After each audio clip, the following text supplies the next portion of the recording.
Do you wish you had the power to read a man's mind? Would your dating life be so much easier if you could get men to tell you exactly who they really are so they can't hide behind a mask anymore? Good news for you. On today's show, we're going to discuss 7 sneaky questions to hypnotize men into telling you exactly who they really are. And the best part is, after you get him to confess his soul, he won't even realize that he did so. And in the meantime, you'll actually finally get to know who you're really dating. Welcome to the Players Club. If you're paying attention to me and everyone else in the live stream, please say here present so I know you're here present and actively participating. I know I was late today, okay? I was trying to do some stuff and I was dealing with network issues, okay? So I don't want to hear it. I see all you guys in the YouTube chat. Maybe he's letting us cook. Maybe he's letting us cook. That's what it is. He's taking his time. Yeah, you're funny. You're funny. You got jokes, huh? Yeah, you're funny. All right, good. Good. I'm glad you're so funny. All right, let's get to it. All right, welcome all you beautiful people.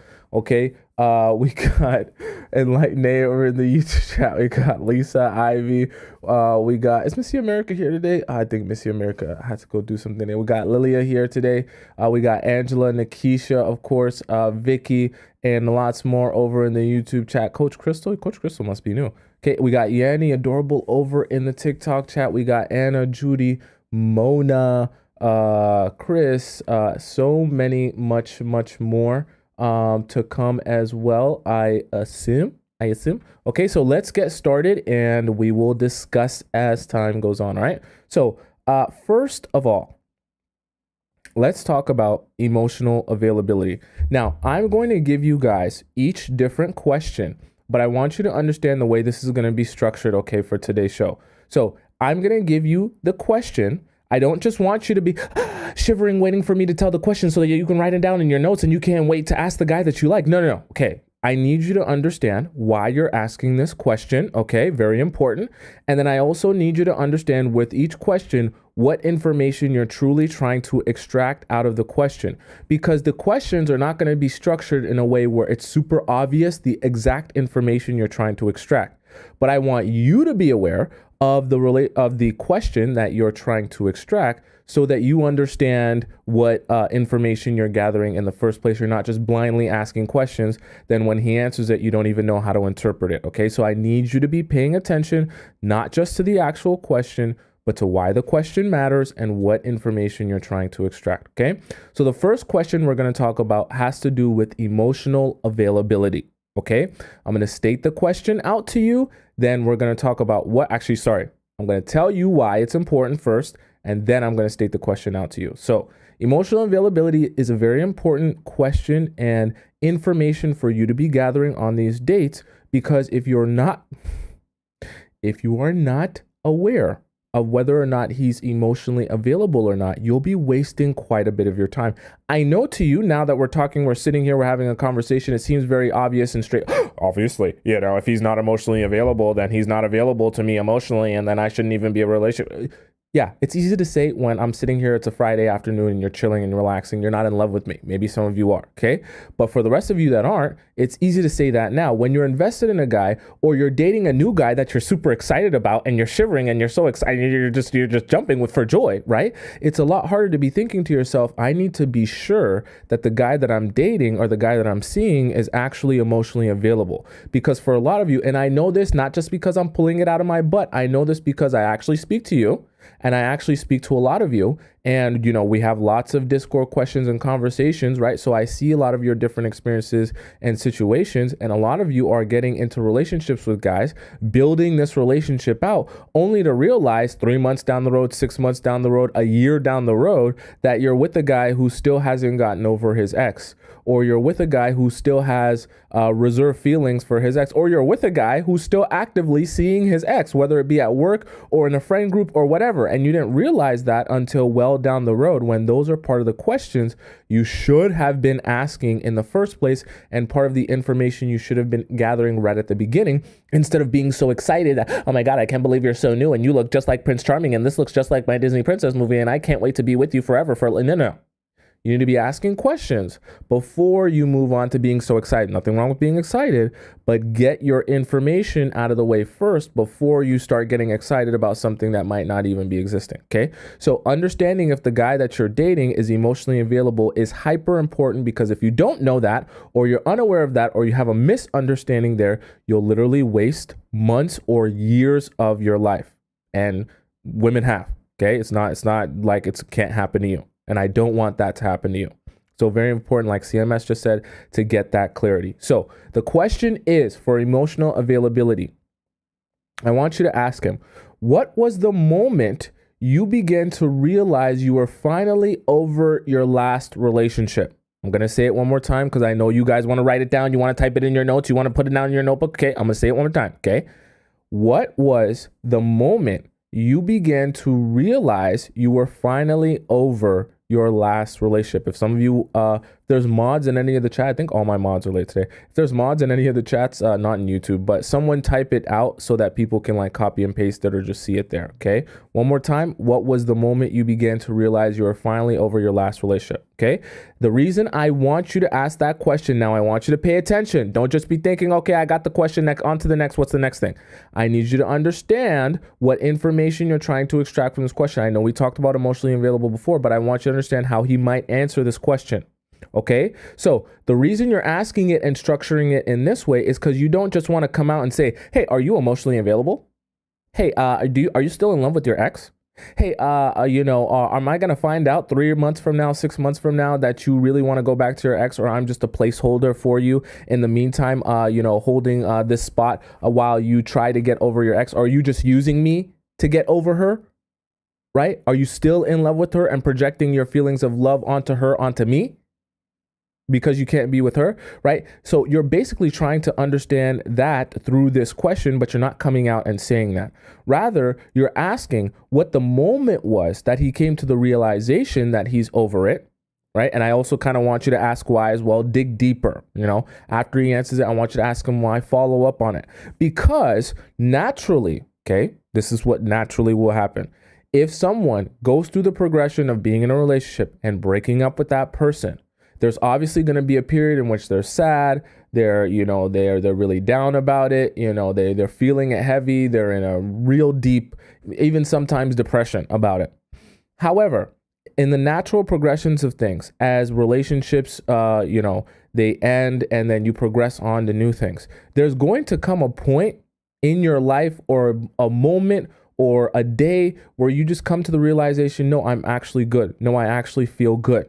Whether that be some sort of like magical moment that happens where you realize that you just actually are over the relationship, or just over the course of time.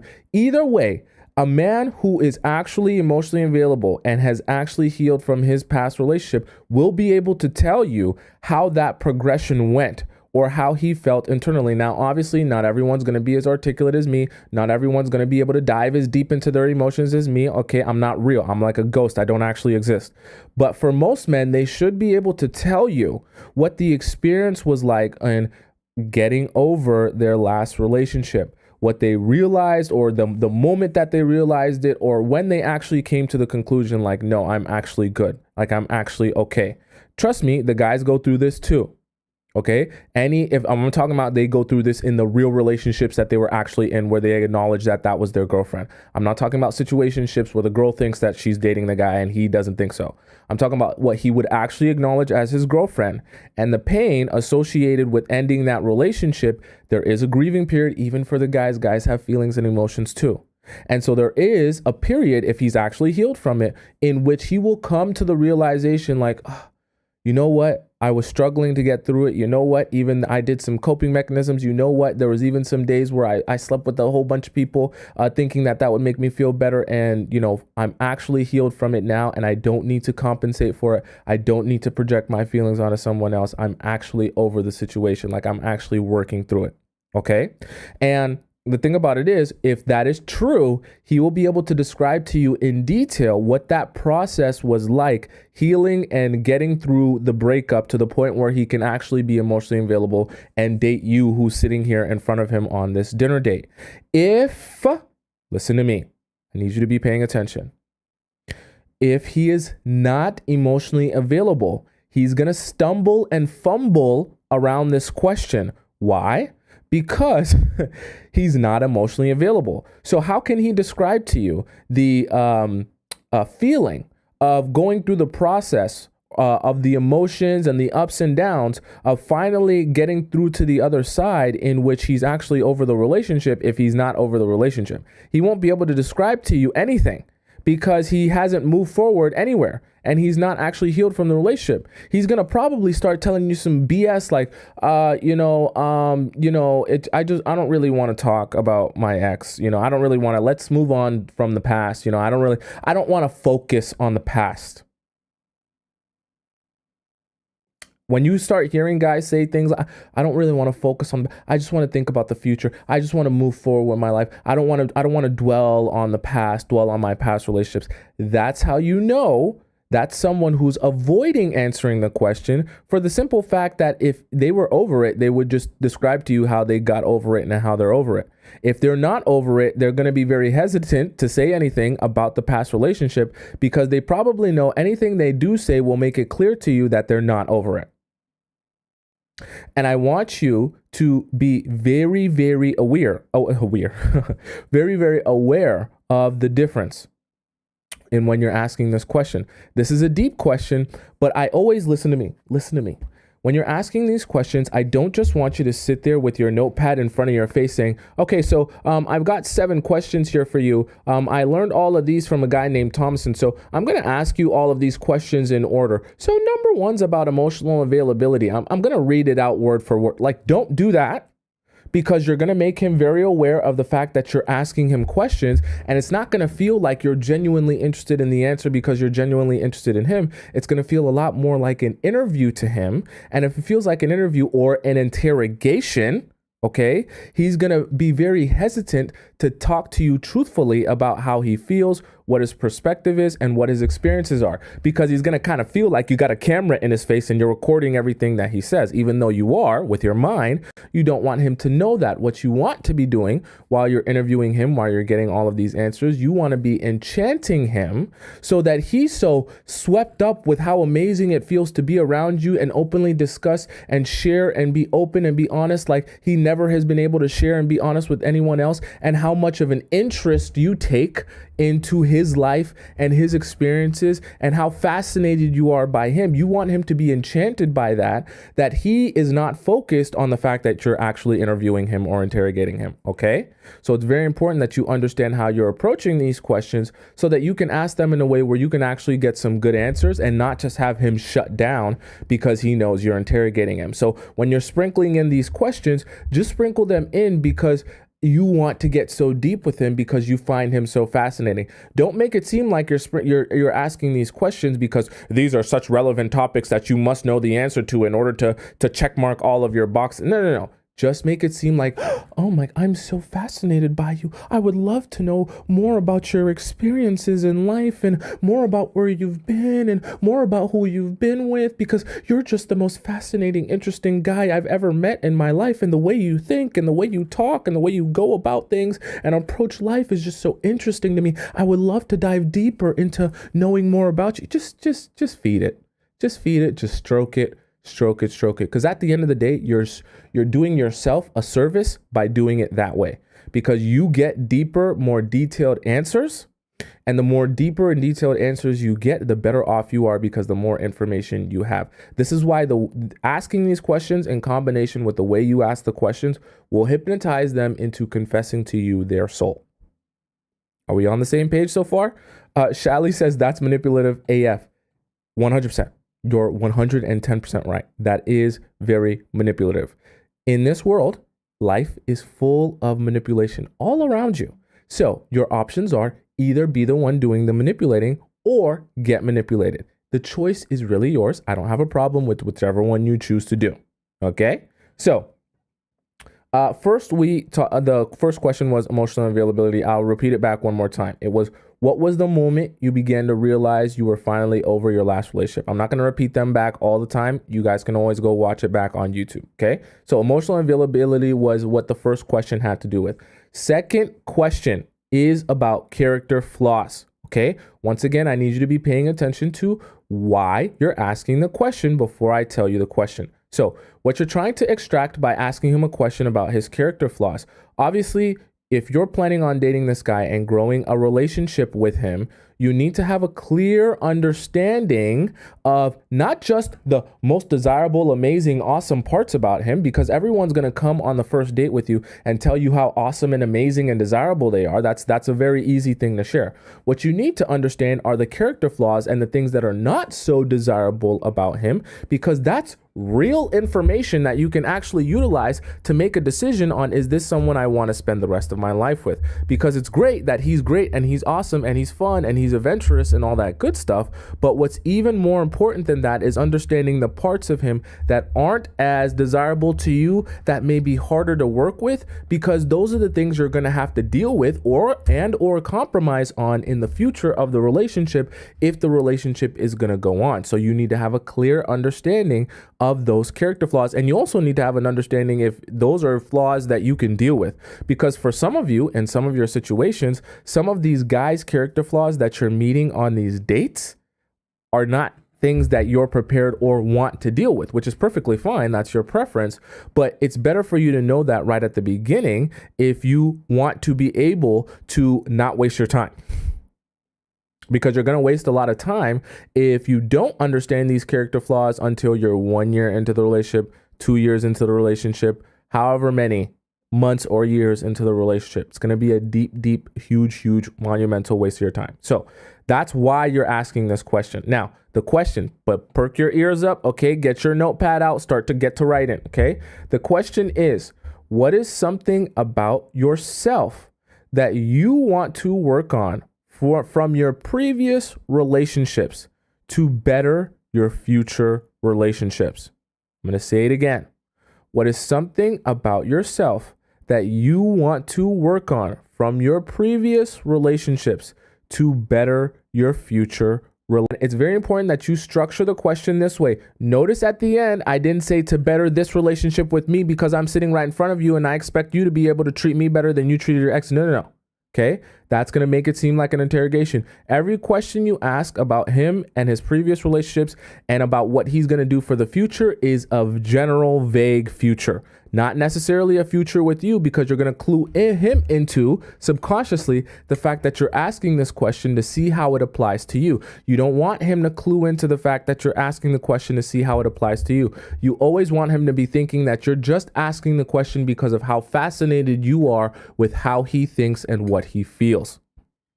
Are you following me so far? Right? Rosie said, to be honest, all men would fail on this question. See, here's the thing. When you start off asking these questions by passing it off as, I'm only going this deep with you because I find you so fascinating and I want us to get deeper and I would love to get deeper with you, right? Then you create an environment where I'm getting deep with you because you're special to me, because I see something in you. And the fact that you're making this guy feel special, that you want to get deep because you find him so fascinating, becomes addicting in itself. And then he starts to say to himself, this is kind of deep, but how can I turn that down when she just said she wanted to get deep because of how much of a connection she felt with me? And naturally, people are going to want to mirror the energy that you're projecting outwardly. So when you continuously make it seem like I'm giving you this question because of how fascinating I find you and how interesting you are to me and how much more I want to know about you, well, then you create an environment where he's like, I kind of have to go deep. If I go shallow or I don't talk about things at all, then it seems like I'm unwilling to grow this relationship or go deep with her when she's clearly there, right? And there's a little bit of guilt involved when he can't go as deep as the questions that you're asking him. Okay, so this is also, I'm going to talk about accountability in a little bit, so I won't get too deep on this, but this is also a great question for accountability as well, because you're going to get a sense of if he's capable of taking accountability for himself and his actions. Okay, so I'll say it one more time. What is something about yourself that you want to work on from your previous relationships to better your future relationships? Okay, you give him this in a way where it's vague enough where he can think to himself, something I want to work on. Okay, so that's got to be something negative. That's got to be something I'm not good at. You don't necessarily want to give the negative connotation out. That's why the question is structured very particularly. You don't necessarily want to say, what's a character flaw of yours? Or what are you the worst at? Or what is your ex hate? Or what's the worst character trait about you? You don't want to give it such a negative connotation in your question, because then it's going to feel more like an interrogation. You just want to give it a neutral connotation that leads him in a place where he's going to be forced to tell you something negative about himself, but it's going to feel like he told you something negative about himself because that's where his mind went, not because that's where you took him. I know it sounds like deep rooted manipulation. That's because it is. Okay. I'm not teaching you how to whip up cupcakes and ice cream. Okay. I'm teaching you how to get what you want out of men and relationships. Okay. That requires some manipulation and some massaging. You can get what you want though. Okay. So very important that you ask it and structure it that way. You just want to give him what is something about yourself that you want to work on. See, this is all focused on him, what he thinks, what he wants, where his mind is, what his opinion is of himself. You see, you can't argue with someone else about your opinion of yourself. You also can't deny your own opinion of yourself. If you start saying, what does your ex think of you? Does your ex like you? What does your ex think you're toxic about, right? You start making it easy for him to back out of that by saying, well, that's not actually me. That's just what someone else thinks. That's not actually me. That's just what someone else feels, right? That's not actually me. That's just what someone else says. Okay, now you're asking him directly about him and his thoughts about himself.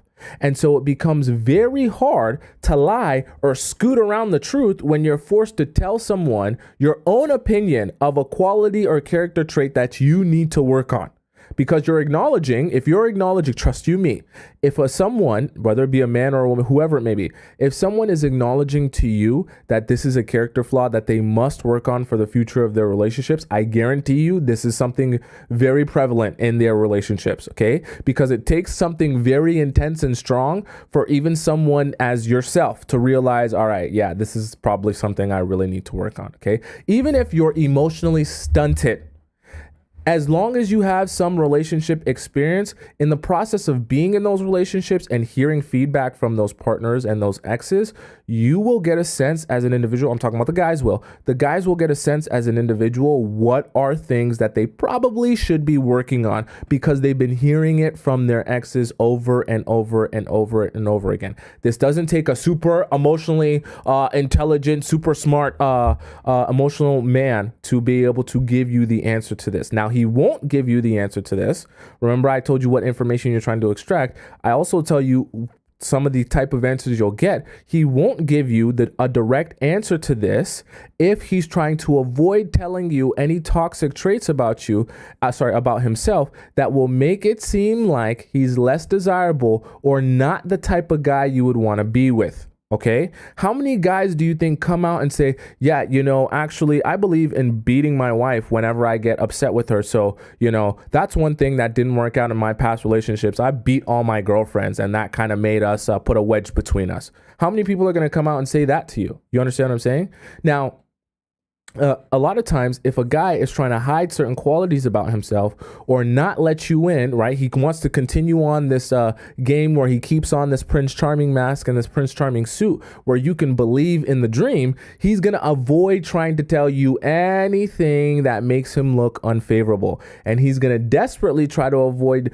mentioning to you any concrete evidence or examples that will show you or make it clear to you that he might not be the man that you're looking for. Right? Whether he wants to date you or even whether he just wants to have access to your Squirtle, he's going to make sure he stays far away from the topics and the examples and the situations that show him in a negative light. Those are the exact situations and topics you want to be bringing to light because those are the things you're going to need to know in order to make a good, educated decision about whether or not you're going to give yourself and trust in this man. Does that make sense to you? Okay, does that make sense to you guys so far? Right? Someone says, Metalhead says, maybe he isn't that into you. What do you mean? Like, if he doesn't answer this question, maybe he's not that into you? Right?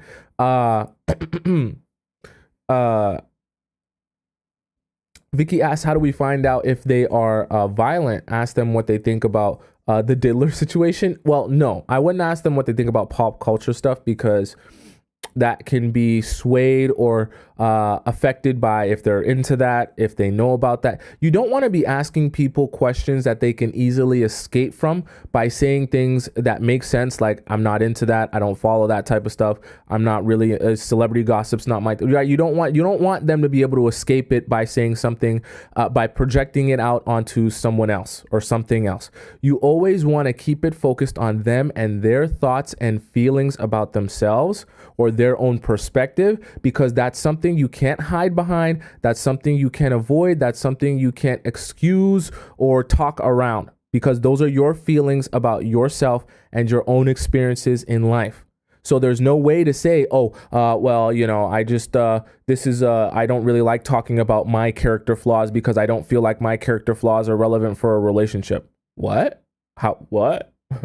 So how are your own opinions of your own things that you need to work on not relevant to a relationship? You see how you see the whole thing about these questions is, I know it sounds manipulative, it is, okay? But the whole thing about these questions is you're basically trying to corner him, right? Back him into a corner where he's forced to tell you specific things about himself without even realizing that he's telling you these specific things about himself.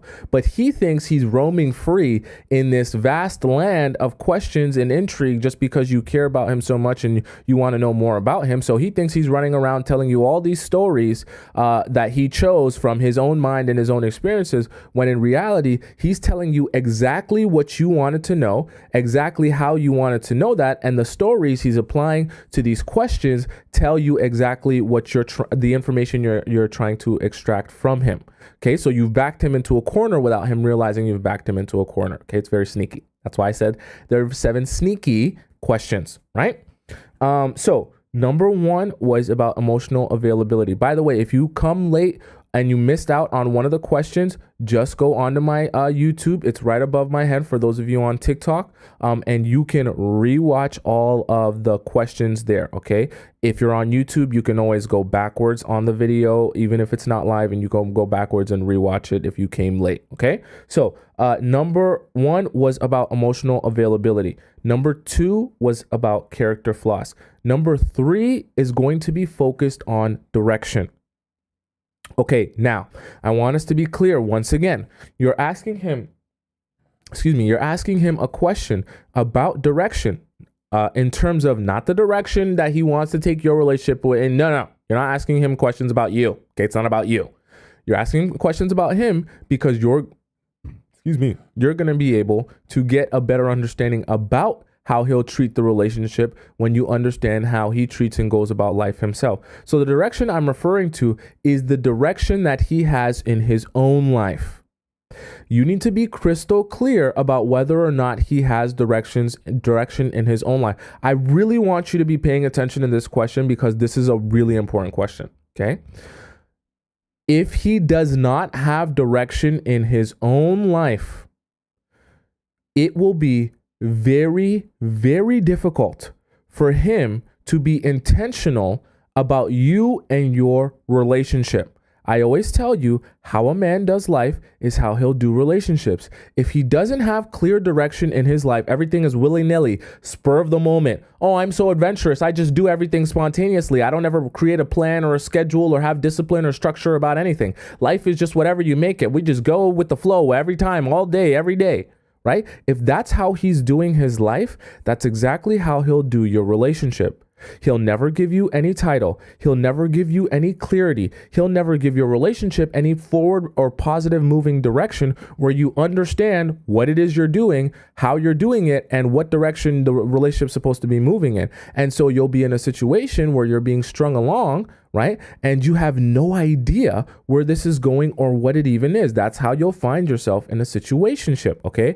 And you don't want that. So the reason you're asking this question is to extract the information of, do you have direction in your own life? Do you have structure in your own life? Because if you don't, then that tells me you're going to do our relationship the same way. I can't expect you to not have direction in your own life and then all of a sudden you have direction when it comes to me. Doesn't make any sense. So This is the question that I want you to ask. Get your notepad out, get to writing, okay? This is the question. If money wasn't an issue and you could be doing anything your heart desires for the rest of your life, what would you be doing? For people like SH and Sharice, I don't think Brianna's here right now, but for people like SH and Sharice that have been here since like day one, and some other people who have been here for a long time, you've heard me talk about that question before. It's a great question because the way people will answer it will vary, but it'll tell you so much about that man. Okay, I'll say it one more time. If money wasn't an issue and you could be doing anything your heart desires for the rest of your life, what would you be doing? Okay. Now, I wanted to explain to you, I explained to you why that question is important. I wanted to explain to you the different ways guys are going to answer this question and what information you're really trying to extract. I obviously told you you're trying to extract the information of if he has direction. Now, some guys are going to answer this question in ways that are very vague. Okay. You do not want him to give you a vague answer. Okay. Vague answer is just an answer as a placeholder because he doesn't actually know the answer to this question. The sneaky part about this question and the way that it's structured, you're really asking him, what are you passionate about? What do you care about? What is important to you in life? Okay. If he really knows what he's passionate about and what he cares about in life, he will be able to tell you or give you an answer that is related to his passion. I know that this is a tough question. This might be even a tough question for some of you. Okay, because a lot of people, I'll be honest with you, a lot of people, probably majority of people, have no idea what their purpose is, don't even know what their passions are. They don't know what interests them. They just do what everyone else tells them to do. Unfortunately, okay, I'll be honest with you, the men who are just going about their life doing what everyone else tells them to do will not have enough clarity and focus in their lives to know why they're with you specifically. Okay, this is going to sound very painful because some of you are going to come to the realization that maybe the man that you thought was the man is not the man. Because in order for him to be intentional about you and be intentional about your relationship, he really needs to know why he's with you specifically and not with Sally who down the street and not with Ella on 79th.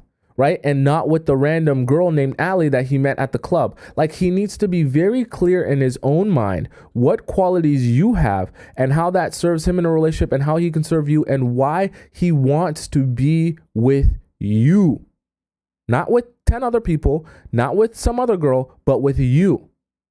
And that only can come if a man is capable of having direction and understanding why he is doing the things that he's doing.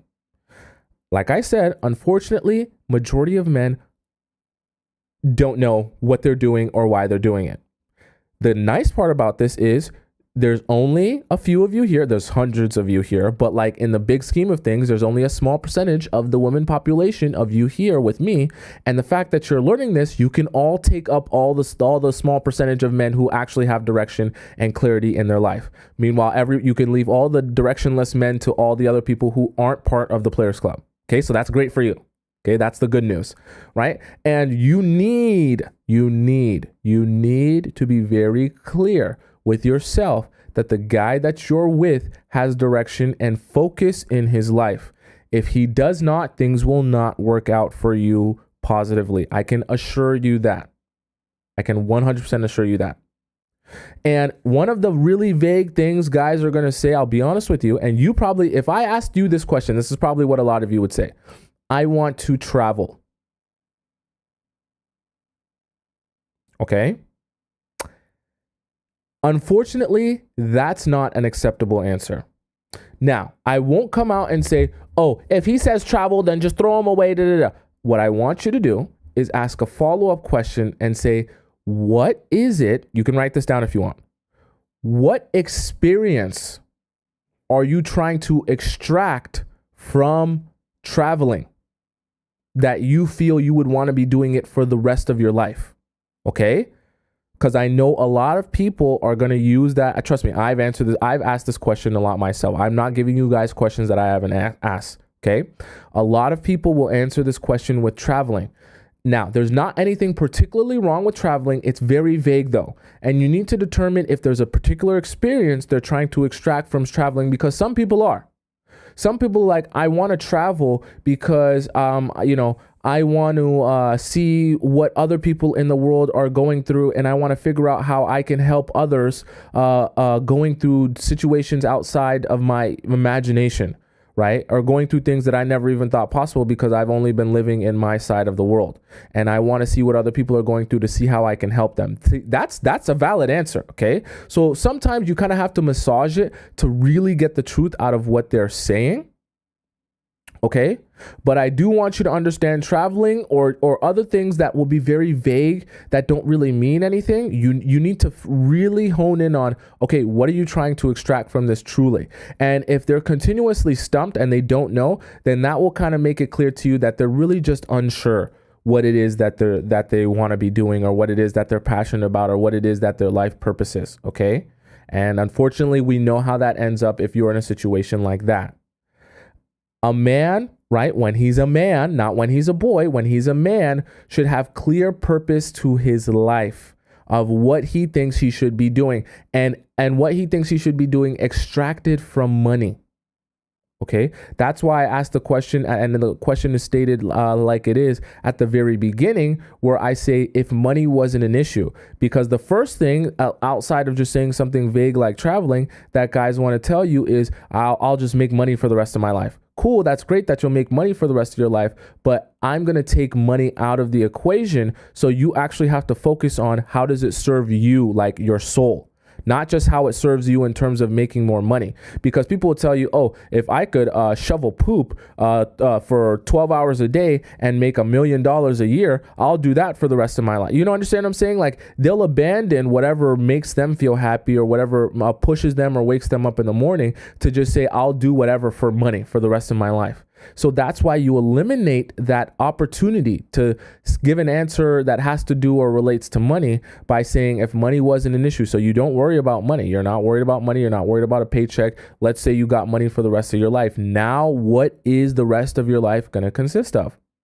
And like I said earlier, this is going to be a tough question for most men to answer. Very difficult. Took me probably 26 years before I could really even hone in on maybe 26 years, 25 years before I could even hone in on this answer. It's part of the reason why I tell a lot of you guys that are on the younger side, dating people who are 19, 18, 20 years old, right? For some of you, you're probably dating guys who are not yet prepared to be men. Okay, it's perfectly fine. We all grow at our own pace. We all mature at our own pace.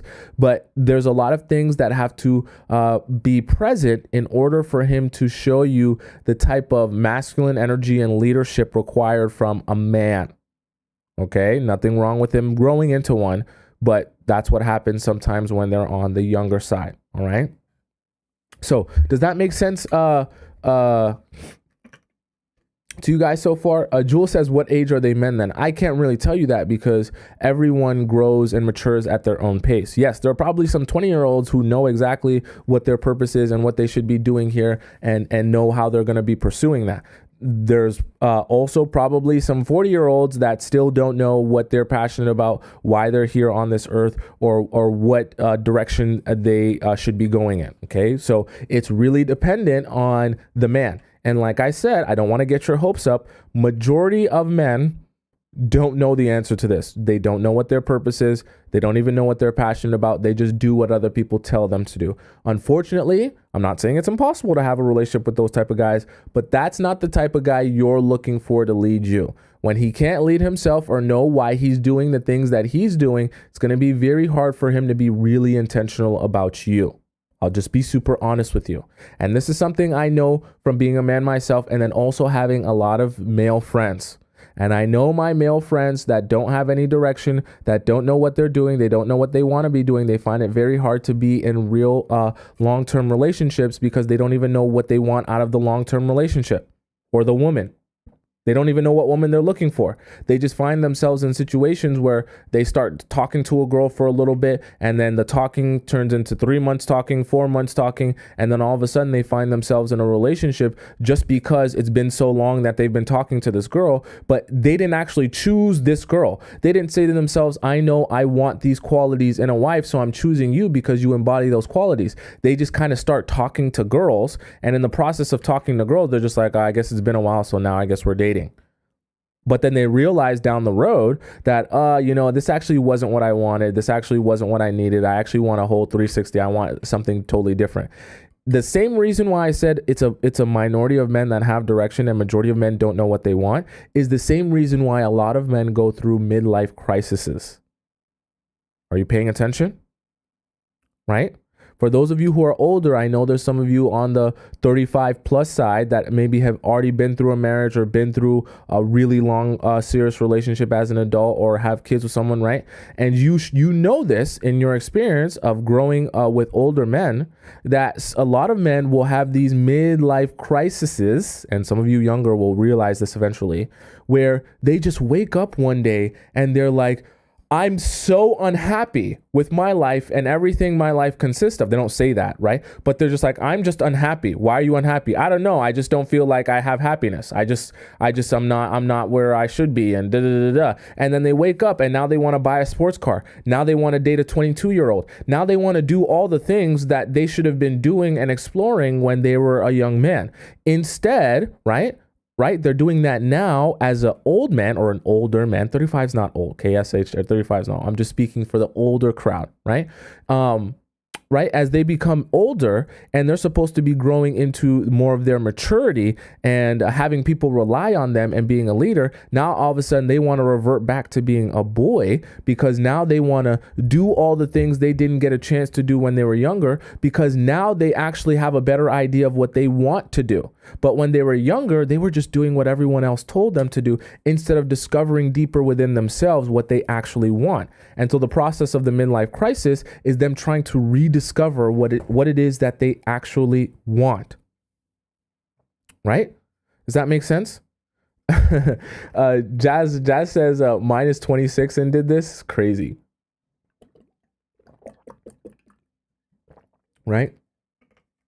They call me, Yuki says, in a way, I want a man that can help me progress in ideas, in works and understanding. I'm not a builder, but I'm a creative thinker, so he can build what I think about. I understand my opposite. It's good to understand your opposite. It's very good. It's very good. Okay.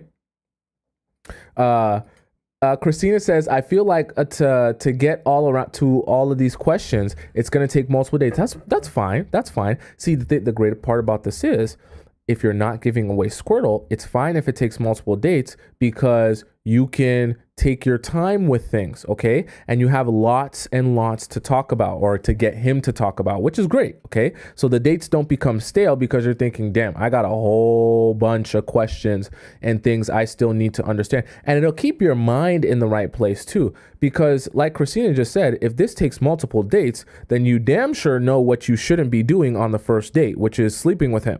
Okay, because you still got so much to learn about him that you don't already know yet. There is no room for you to be sleeping with him when you still have all of this information to gather in the relationship.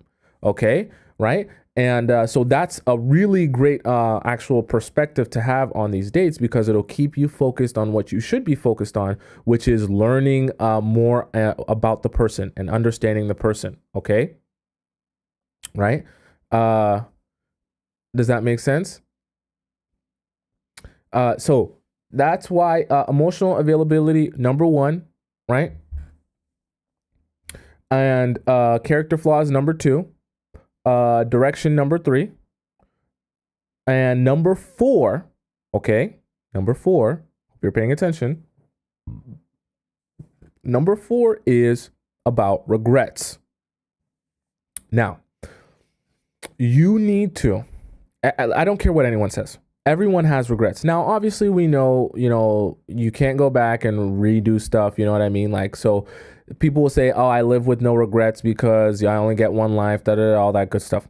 In reality, though, we all have moments in our lives that if we could do it over, we would do it over for various reasons, whether the result wasn't what we wanted it to be, whether we just didn't like the outcome for whatever reason, whether we think we could have gone about it differently, whatever it may be. We all have situations in our lives that if we could do it over again, if someone gave us the option to, we would, simply because we just didn't like the outcome, right? Or we would have, or now that we know what we know now, we know what the better decision would have been, okay? So the reason you need to have an understanding of regrets is because it'll key you in to his less bright moments. Like I said to you earlier, when people are dating you, especially on those first couple of dates, they're going to tell you all about how amazing they are. They're going to be like a car salesman to you.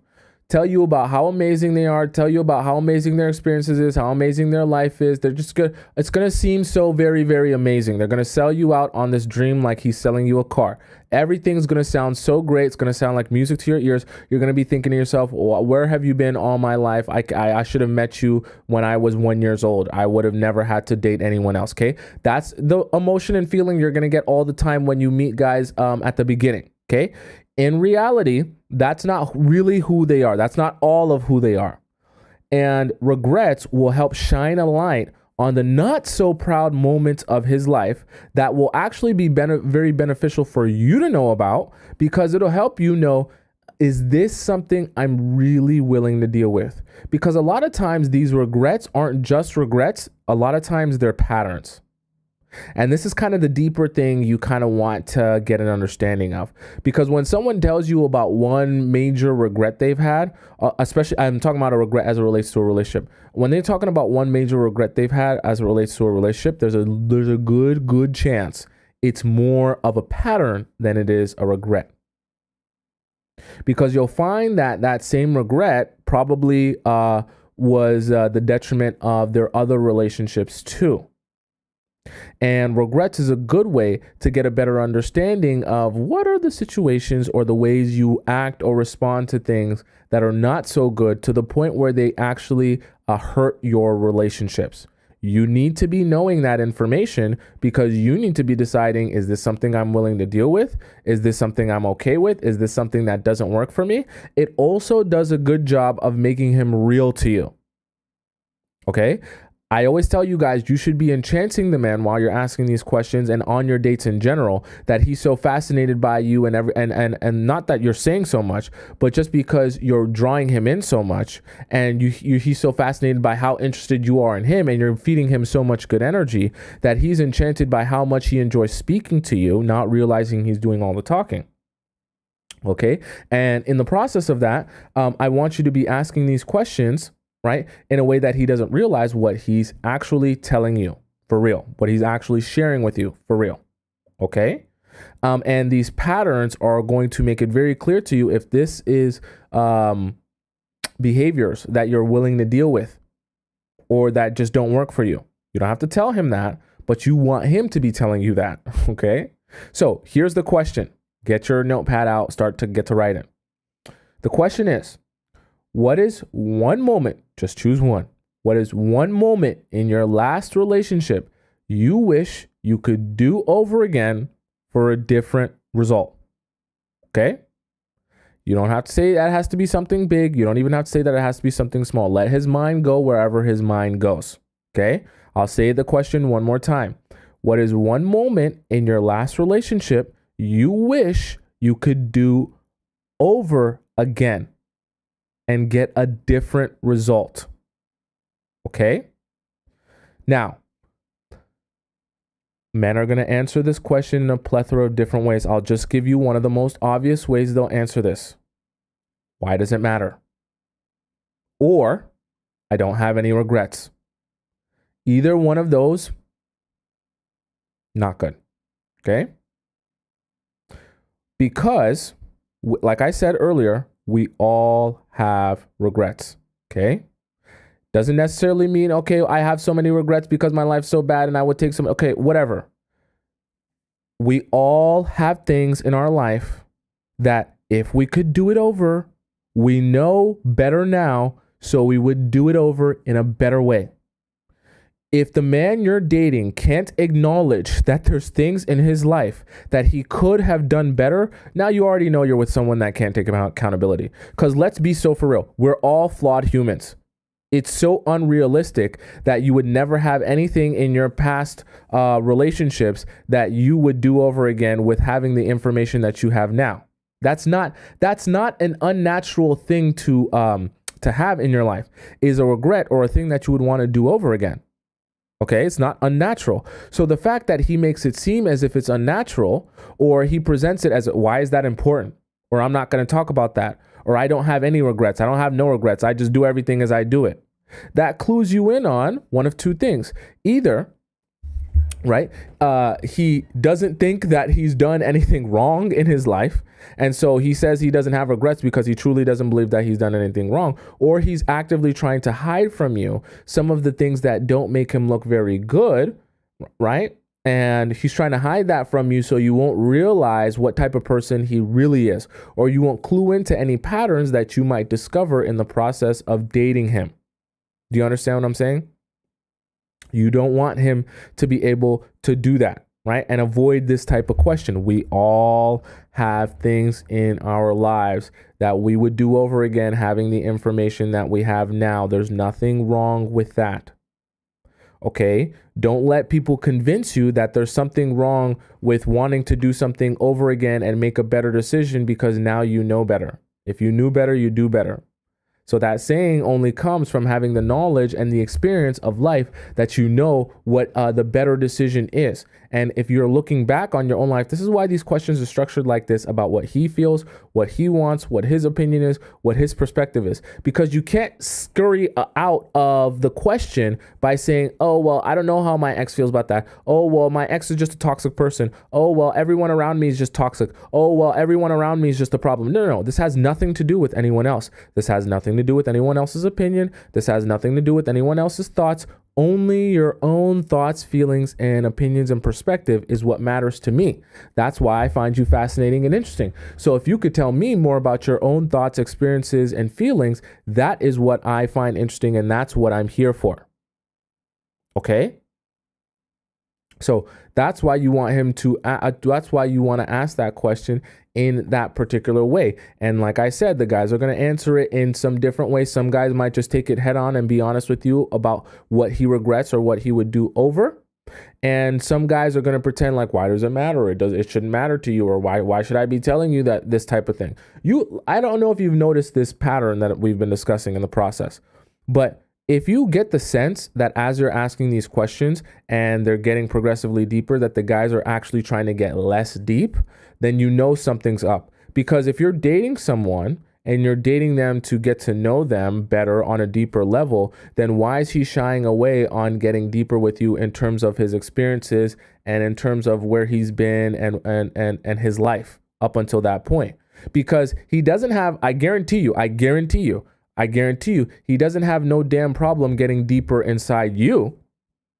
But when it comes to getting deeper in terms of conversation, now all of a sudden, this is moving too fast. Cool. If a guy tells you that this is moving too fast or going too deep, or you're not ready for this yet, cool. Don't let him talk to you about anything pineapple-y or actual, because then that's moving way too fast. Perfect. Soon as he tells you that's moving too fast or that's going too deep, he's not ready for that, tell him, cool, then I know you ain't ready for no Squirtle no time soon anyways. I'm glad to hear that. Now I know we gonna stay on the shallow end, stand about 6 feet away from me, don't get too close to me, because we ain't ready for nothing deep yet. Don't be thinking you finna get deep inside me. We can't even have no deep conversation. Because that's how the guys trick you. This is real deep. This is the first date. I'm not ready to get so deep on the first date. Oh, really? So what if I just said, I'll spread my legs open for you and you can get deep inside my Squirtle? How do you feel about that type of deep? Well, it's the first date. If we're really feeling each other and it's the first date and we're just vibing so heavy, then, I guess it makes sense that we would sleep together, because it's we're just vibing so much and the connection is so, wait. What happened to, you weren't ready for this? What happened to, it's the first date still? You can get deep inside of me, but you can't get deep inside conversation with me? Don't make no damn bit of sense, okay? So if the guys try to pass that off, cool. Then you ain't ready for nothing deep inside of me. That's perfectly fine. That's perfectly fine. But don't be talking about, oh, our connection is so deep. Oh, I'm vibing with you. What vibe? You don't know me. I don't know you. How can we be vibing? What type of vibe are you getting? The vibe in your pants? That's not a vibe. Okay. That's just blood flow. Ain't no vibes there. Okay. That's just blood flow to your lower extremities. Let me know when we're actually vibing, because that'll be when we're getting into deep conversation. Not just you talking about how you're small talking until you can find an excuse to get inside my squirtle, okay? That type of stuff makes me mad. Because some people be saying that, oh, I'm not ready for this on the first date. Oh, that's too deep in conversation. Why are you asking all these deep questions? Why are you interested in getting deep inside me if you're not ready for deep questions and deep conversations? I'm someone who I'm getting deep. I don't care who it is. I'm getting deep. Even my guy friends, we get deep. No homo. No diddy. Okay? Even my guy friends, we getting deep. I ask them some real questions. I don't like small talking, wasting my time. I don't like that. I don't like it in any of my friendships. I don't like it in my relationships. No, I don't like the small talk. So when people try to pass it off as, oh, we can't get deep because, we just ain't ready for that. Cool. Then we ain't ready for nothing deep then. Just forget about everything deep. Don't be worried about nothing deep if that's the case. Okay? Right? Number 1, emotional availability. Number 2, character flaws. Number 3, direction is the type of question you should be asking. Number 4 is about regrets. Number 5, you want to be asking a question about accountability. Very important that you understand if the guy you're dating is capable of being accountable. I know this sound, you're going to be like, what? Is capable of being accountable? Of course, that's important. Like the obvious, duh, right? But it's actually a lot harder to spot if someone is accountable to themselves or not, or accountable to a relationship. I'll be honest with you. Some men, a lot of men, find it difficult to be accountable to themselves and a relationship. The good news for you is it's actually pretty easy to spot that. So not very hard. Okay. In the process of you asking him even all these other questions, you'll begin to get a sense of if a guy can be accountable or not. Because one of the main obvious factors of someone who's accountable is being able to tell you about the mistakes they made, why and how they made those mistakes, and what they should be doing better in the future. Okay? When a guy is openly able to discuss with you his mistakes and his wrongdoings, that's a very good sign that he's able to be accountable to himself and a relationship. Now, if a guy,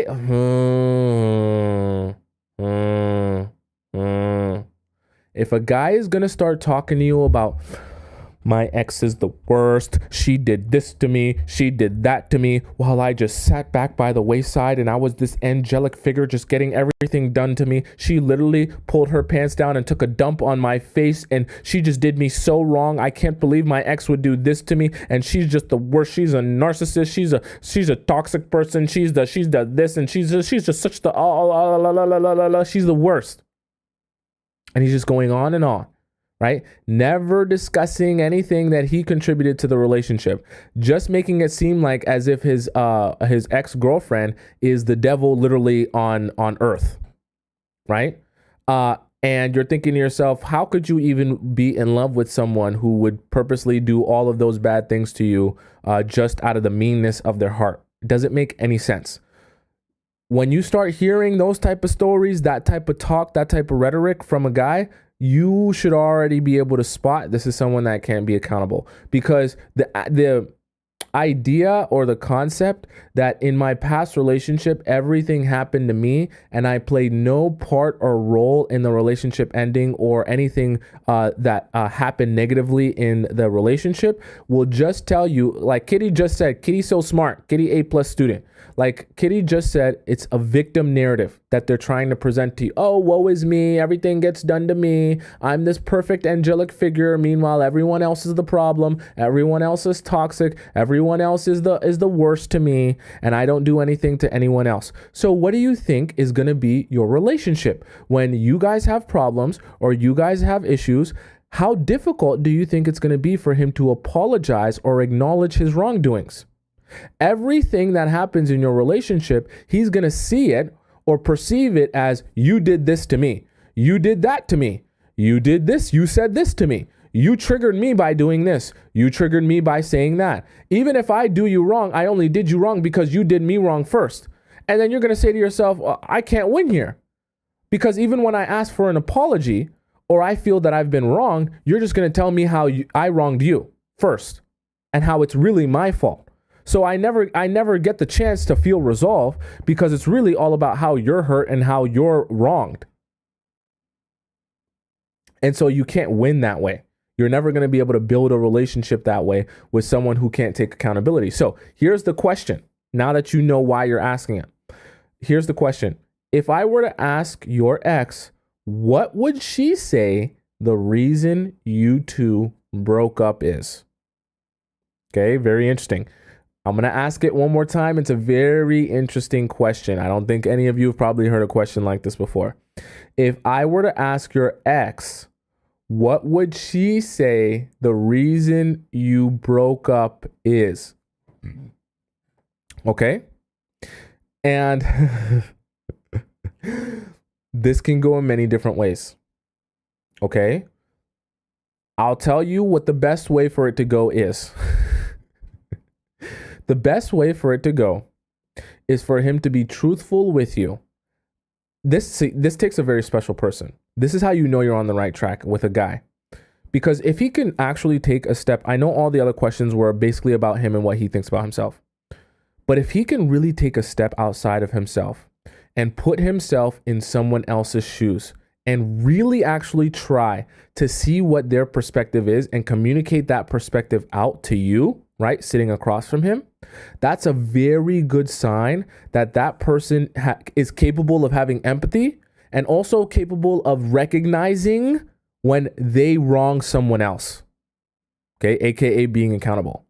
Very, very key. And this is so important to unlocking an actual, genuine, real, healthy relationship. You really can't do this unless someone can be accountable because you're going to have to solve problems. We're going to talk about problem solving literally next and resolve conflict. If you can't do that with someone, you're not going to be able to maintain a healthy relationship with that person. So it's vitally important that you're capable of doing that. Okay. And if they're going to answer the question in a way, let me tell you some things that the guys might answer that are not so favorable or good. When you ask him a question like this, a lot of guys might say, well, I don't know what my ex would say. Who cares what she would say? I don't know. She's the one that did all the wrongs. She's the one that did everything. That's a horrible answer. But a lot of guys might just say, I don't know. Okay. Now, I don't want to tell you that they're a bad person because they answer it with, I don't know, but I do want you to understand, okay? I do want you to understand that everyone has their own individual perspective. And the thing about it is, even if you're in a relationship with someone and it doesn't work out, there's a high likelihood in the process of the relationship not working out, that person, right, their ex, has expressed to them some things that they were dissatisfied with, okay, at some point.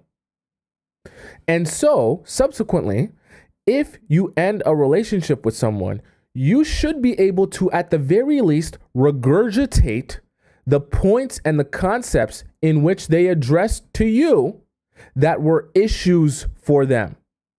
It's not a very hard concept, okay? All you have to do is think back to what someone else told you they had a problem with.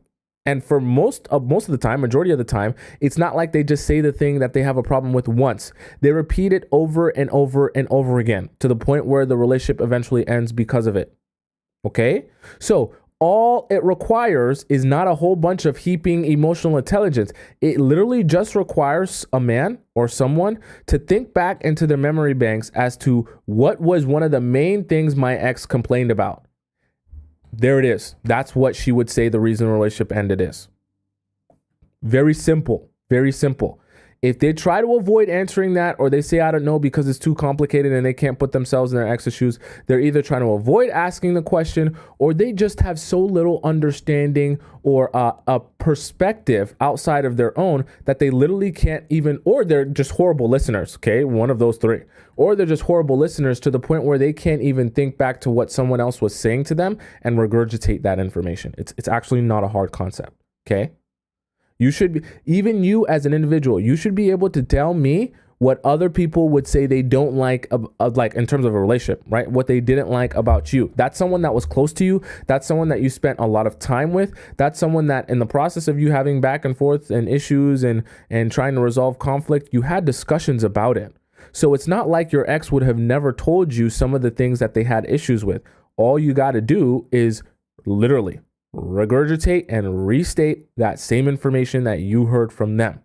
Not a very, I know when the question is originally asked, it makes it seem like it's very difficult, but when you actually think about it, it's not that difficult a question. It might take some, really sitting down, being honest. And the thing about it is, for some people, it's very painful to be that honest about themselves and look at themselves from someone else's perspective. A lot of people especially people who don't, I know some of you guys, a lot of you guys hate narcissists. A narcissist will never be able to do this. Someone who also can't take accountability will never be able to do this. Even if they know what the issue is, it will be too painful for them to admit to being wrong or admit to wronging other people, because they will always see themselves as this heroic figure that only does right. So they will start glitching when they have to actually admit to wronging someone else. Okay? Right?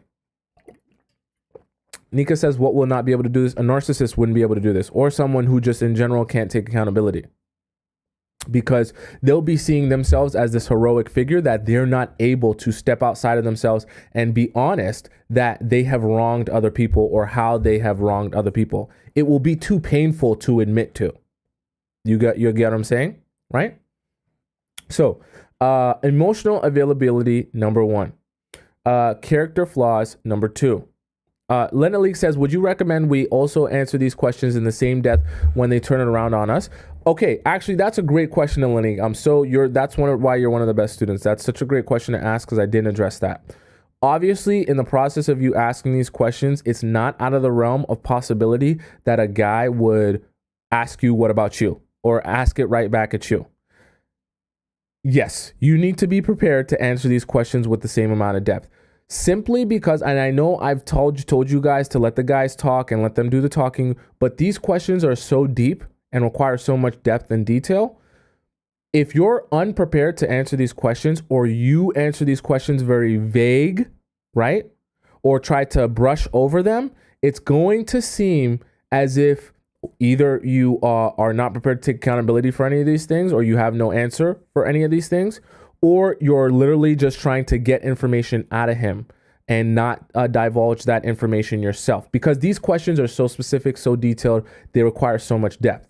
You should be prepared to answer these types of questions back to him, okay? And be honest about it, okay? Now, you can be strategic and not go into so much detail about everything, okay? That can be a strategy, but you should be prepared to answer the questions. I have to be honest with you, because it will be very suspicious. Remember, you're asking him these questions, but you don't want him to clue in on the fact that you're extracting information from him. And it will be very suspicious if you're asking questions that require this amount of depth, and then you're saying, oh, I don't want to answer. Oh, I pass on that one. Then he's going to say, why the heck am I answering your questions? What is this, an interrogation, an interview? Are you writing this down? Am I being recorded? Right? And it's going to start flipping a switch where he starts shutting down instead of opening up more. You want it to feel like a conversation. So you need to be strategic about answering this about yourself, but not veering too far off topic where it's now all about you and you're yapping about yourself instead. Okay? Answer the question, answer it as efficiently and as quickly as you can while still using detail that makes it feel genuine, and then transition it right back to him so that he doesn't realize that you're actually trying to gather more information. Okay? If you're there for the right reasons, though, none of these questions should be a bad thing to answer, right? So we talked about emotional availability, character flaws, direction. Then we had regrets, accountability. Next, we have problem solving, okay? Now, You need to have a problem solving question in there, because very similar to accountability, relationships are about conflict resolution. If you cannot resolve conflict properly, you will not be able to have a good relationship with that person. It is vital that you are both able to resolve conflict. Okay?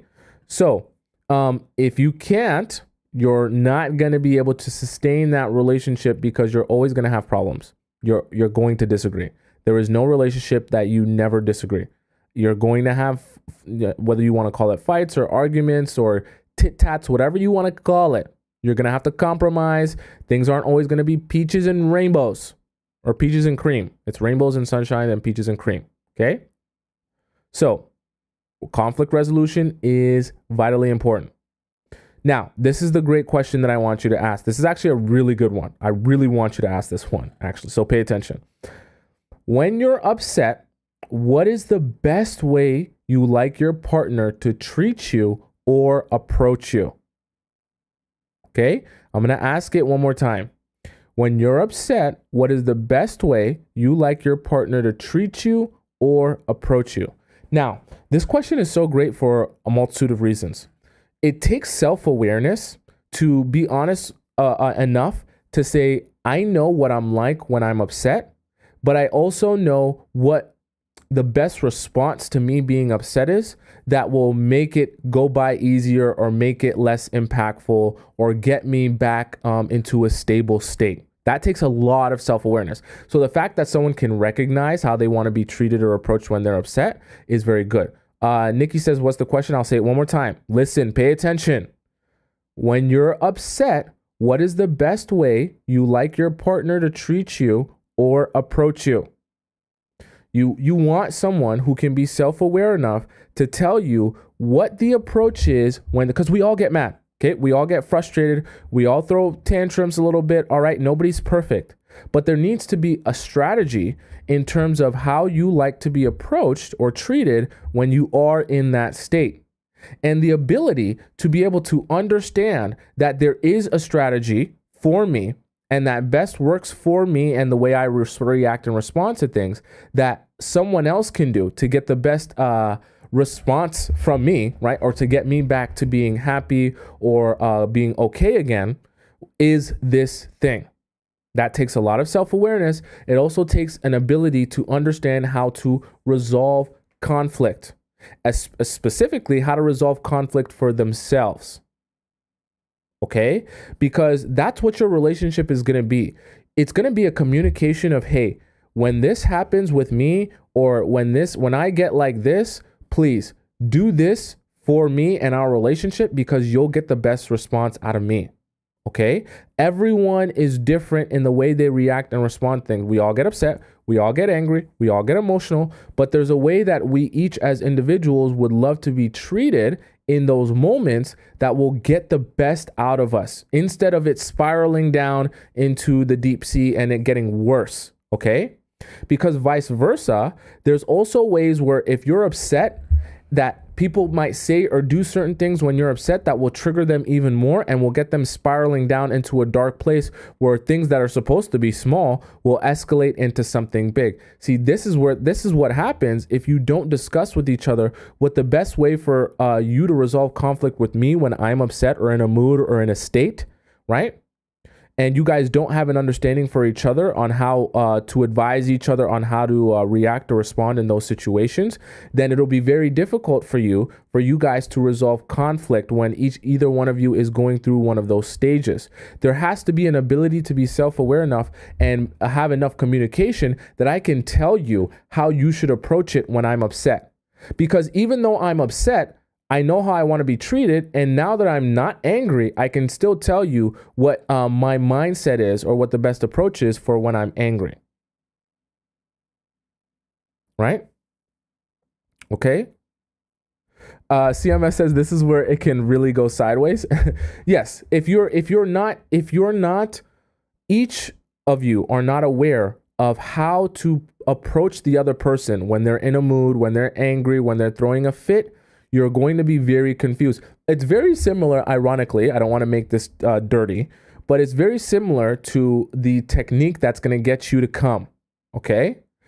Whatever the technique is that you really like, whatever the pace is, whatever the motion is, whatever the speed, whatever is for you that will get you to, you need someone to do exactly that at exactly that pace in exactly that way in order to get you to come. And if they're not understanding of what that pace is or what those needs are in order to get you to come, then it'll be very difficult for them to know how to deal with you and get you to come. You're going to find yourself struggling where you're sitting back, right? Let's say you never coach someone or tell them, okay, a little bit faster. Okay, a little bit to the left. Okay, no, right there. All right, just lick that up and down, up and down. Yeah, just right there. Don't do anything different. Just keep it the same. Yeah, right there. Okay, I'm about to come. Okay, right? You got to coach people in order to understand. And in the process of you coaching them, it will become clearer and clearer to them what the spot is, what the pace is, what the movement is. Okay, are you following my drift? Right? But if you're just sitting there with your legs spread and you're silent, right, hoping that he will magically get the clue in that this is the spot that he should be hitting, that this is the pace that he should be hitting, the men are literally they're going to be looking up and down and all over the place. They're going to be sniffing stuff. They're going to have on the lip. They're going to be everywhere because they're not going to know where the spot is. They're not going to know what the pace is, right? They're just going to be guessing what you need or what you require in order to get you to that place. Okay. Now, I know that's kind of like, a ridiculous example, but it's the same thing in terms of the approach when you're upset or you're angry. If you aren't able to communicate that to them and vice versa, if they're not able to communicate that to you, then you're both going to be randomly guessing that maybe I should do this for you. Maybe I should bake you a cake. Maybe I should take you out for a walk. Maybe I should pat you on the forehead. Like, you don't know. Right? Like you're just sitting there guessing. Meanwhile, everything is either not working or actively making it worse. You understand what I'm saying? And you don't want that. So some of the ways that guys might answer this question, some guys honestly just might not know, which is obviously not a good sign because this doesn't speak well to his ability to understand how to resolve conflict, at least for himself, at least for himself. Okay? Because as adults, we should all be able to know if we're going to build a healthy relationship, we should all be able to, at least for ourselves, be able to tell people what the best way to resolve conflict for ourselves is. If I'm mad, bake me a cake, bake me an apple pie. If I'm mad, give me some head. If I'm mad, just hold me tight and cuddle me. If I'm mad, just kiss me on the forehead. If I'm mad, leave me alone until I come to you. Some people are like that, okay? Some people are like, oh, if I'm super upset and you trigger me or whatever, literally don't speak to me, don't look at me, don't ask me if I'm upset, don't even be in the same room as me. I don't want to breathe your air. Leave me the F alone until I let it go, until it subsides, and I will come to you when I'm ready to speak and ready to come back to the relationship. Some people are like that, but that takes a process of understanding and letting them communicate to you what that process is for them. Okay, I'm actually like that. When I'm upset, don't speak to me. Don't say anything to me. You can check in. I still want to know that you. So you can say, "Are you okay? You doing good?" I don't need you to be completely ignore me, but do not be trying to force your way in and get me to talk right then. I will never respond to that. Okay, that's actually me. So I need my space to be able to come to you when I'm ready. And because I like to work through my own problems in my mind and work through my feelings and work through my thoughts. That way I can package it up. And when I go to communicate to you, I know exactly what it is I'm saying. And I want it to make sense that you can receive it in the best way. I can't do that if I'm still emotional about the situation. I can't do that if I'm still really agitated about the situation. I need to take a step back from it. So that's how I like to do things. And that's how I explain it to people. Okay. And vice versa. You need to be able to have that ability for yourself. Thank you so much to, who was it that just donated? I think it was Kitty that just donated that in the TikTok chat for the hanging lights. Thank you so much. Okay. Right. You need to be able to explain that to people and vice versa. The guy needs to be able to explain that to you as well. Okay. So problem solving was number 6. So we had emotional availability. By the way, guys, if you missed any of the questions or you came late, feel free to go onto my YouTube. It's already going to be recorded, right? It's going to be recorded here. So the whole live stream and all the questions will be available on the YouTube for you to rewatch. Just the YouTube channel is my name. It's just on the top right there. You can type it in and you'll find the same live stream. I'm live right now on YouTube as well. Okay. So, and it'll be available even after I finish the live stream. Okay. So number 1 was emotional availability. Number 2 was character flaws. Number 3 was direction. Number 4, regrets. Number 5, accountability. Number 6, problem solving. And number 7, and the final one, is about pet peeves. Now, I know some of you are like, okay, this one's kind of basic. Yeah, this one's not as deep as the other ones. Why does this one really even matter? Okay, stay with me. You need to have an understanding that,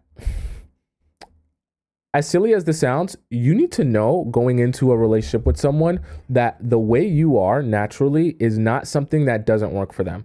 Because if it is, you're going to find your relationship, you're constantly butting heads all the time.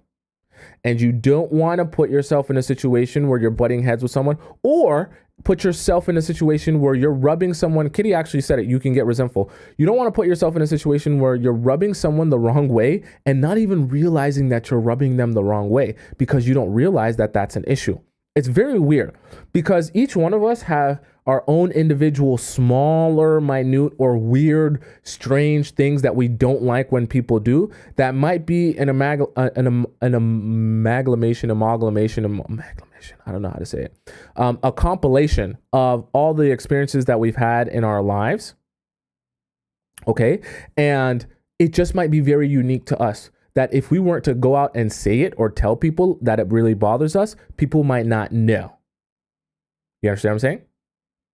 So the question is, what are 3 things? I want to make it 3 just because sometimes it's more than one. Sometimes people all have their own little things. What are 3 things that seem like they shouldn't bother you in a relationship, but they still bother you? I'm going to say the question again so that we can all be on the same page. What are 3 things that seem like they shouldn't bother you in a relationship, but they still bother you? One more time, because it's the last one. What are 3 things that seem like they shouldn't bother you in a relationship, but they still bother you?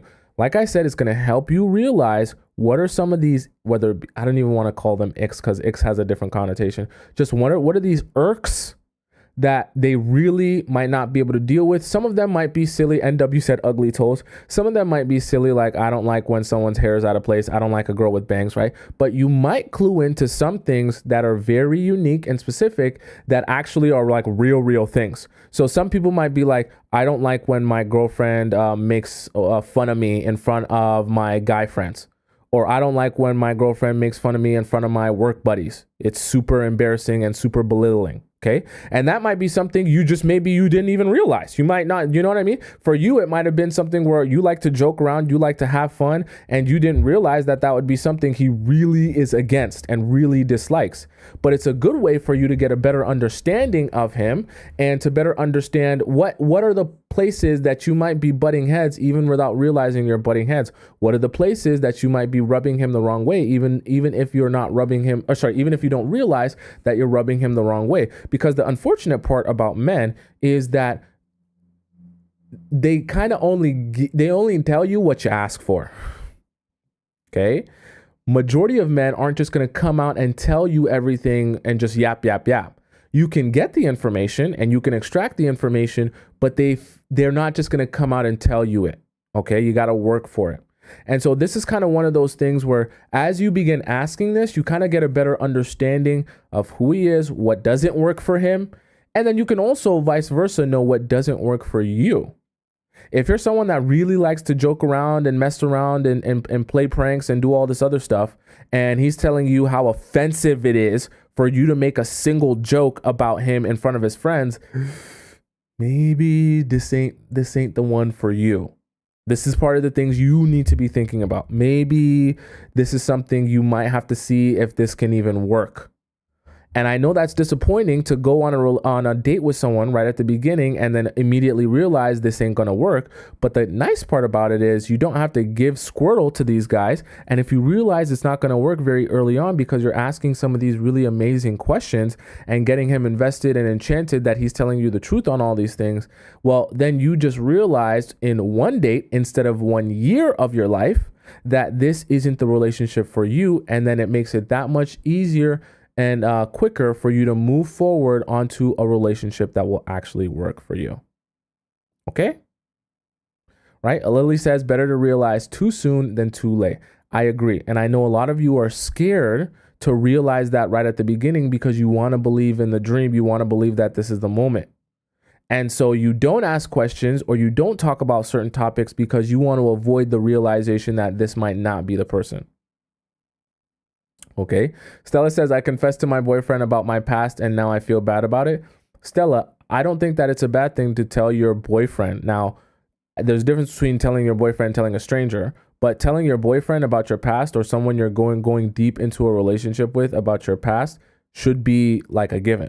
I don't think that me personally, I'm not of the belief that you should be in a romantic relationship with someone that doesn't have every single understanding of your past. If you feel that you're embarrassed or ashamed of your past to the point where you don't feel you want to tell your boyfriend or your potential future husband about your past, then you got to do some rethinking and reevaluating about yourself.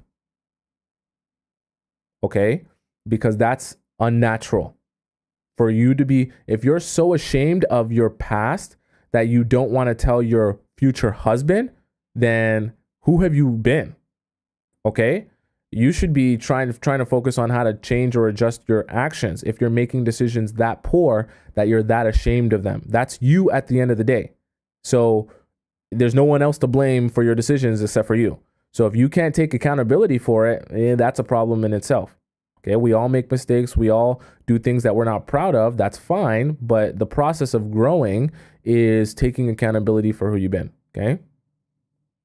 Now that's different. Stella says sometimes when we get into a fight, he kind of talks about it. That's different because you should be telling your partner about your past, but you're supposed to be telling people that you can trust with that. And some guys aren't mature enough to handle that. I'll say it like that. Because some guys are of the belief that, you've only started existing since I met you and you weren't doing anything before I met you. That's just super unrealistic, okay? And the guys that are in that type of mindset, they aren't mature enough to be in a relationship because, it's just super unrealistic that you would have to walk on eggshells about your past or your history because he's too insecure about the fact that you've actually been existing since before you met him. It's insane. That's insane. Right? Shelly-Anna says, trust men. That's funny. Okay. Heba says, don't guys sometimes get fearful of commitment or even though they may see the woman as a good fit?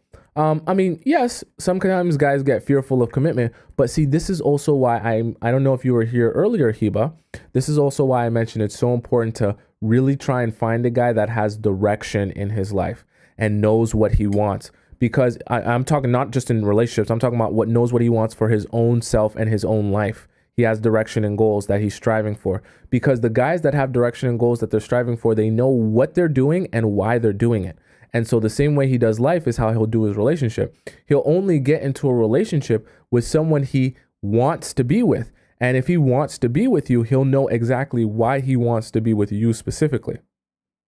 Right? He'll be very intentional about you in the relationship because he's intentional about his entire life.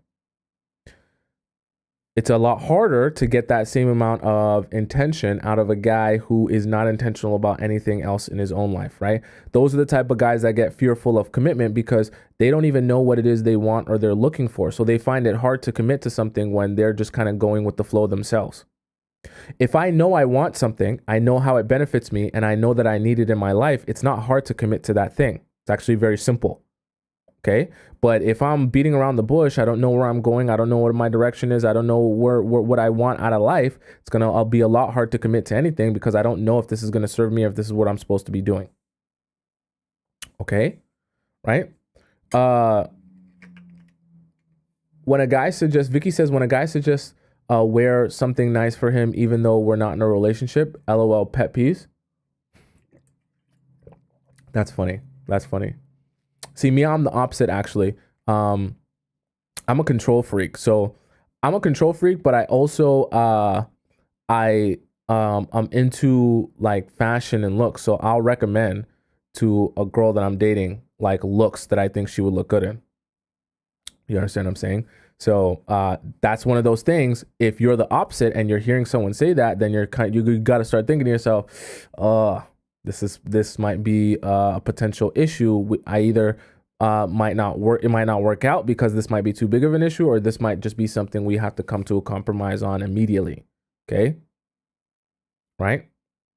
I'm into fashion. I'm into looks. So I actually can like see a woman and be like, oh, this would shape you well. This would look nice on you, and make suggestions. I'm into different color schemes and things like that. So like I actually know fashion. So I like to recommend things and things like that. You know, that's my own thing though. I don't expect everyone to be like me. And I also tell you guys, I'm a control freak. So don't be imagining that I'm this perfect, stand-up citizen because I come on here and I talk to you guys about relationship. Tomisin, control freak. Okay. You wouldn't like to be with me. I control freak. Not fun. Not fun. Okay. So, let's see. I'm going to see a few more. Someone said he got to take you shopping. Hey, I mean, that could be the vibe, right? Esra earlier said how to feed a man's ego. I have another video about a topic very similar to that. But I can discuss in a different show exactly how to enchant a man so that you can do that. I think I talked about that before though. Okay. Shelly-Anna says, damn, so if you can't dress well, that's probably a turn off for him. For me? Oh, 100%. 100%. If you can't dress or style yourself well, you don't know what looks look good on you, or you're just confused. Like you're wearing shades and colors that absolutely don't compliment you. I'm just like, what are you doing? You're lost. I might try to suggest some things to you, but like if you can't put it together, that's easy no for me. Easy no for me, right? Vicky says, I love wearing dresses and love to dress to impress, but no, I don't like suggestions. Hey, that's perfectly fine. That's perfectly fine. Okay. Kitty says, I love complimenting my man a lot as showing appreciation. I don't see it as stroking his ego. Okay.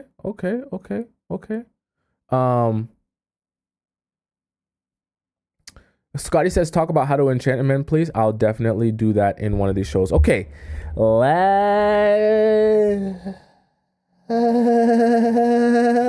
Let's get into Discord time. It's Discord time. It's Discord time. It's Discord time. Let's do it. Let's do it. Let's do it. Let's do it. Let's do it. Let's do it. Let's do it. I'm ready. I'm ready. I'm ready. I'm ready. I'm ready. I'm ready. Papa Smurf ready for Discord time. Papa Smurf is ready for Discord time. Papa Smurf ready. Ready. Discord time. Let's do it. Let's do it. Let's do it. Let's do it. Let's do it. Let's do it. Let's do it. Let's do it. Papa Smurf ready. Discord time. Discord time. Discord time. Papa Smurf ready for Discord time. Let me just pull my screen over here. Let me do this. Restore this jet here. Discord time. It's now. It's now. It's Discord time. It's now. It's happening now. It's happening now. Is everyone ready for Discord time? It's happening now. It's happening now. It's happening now. Okay. First question on the Discord. Let me make sure I'm in the right place. First we have travel nurse guy. From what I know about travel nurses, it's never a good sign when someone you're talking to is a travel nurse. Yeah. Don't ask me how I know. I just know. Okay. Travel nurse guy. So I matched with a guy on Tinder. We went out 3 times. Already starting off, not good. Every time we would go out, he would ask when he could see me again.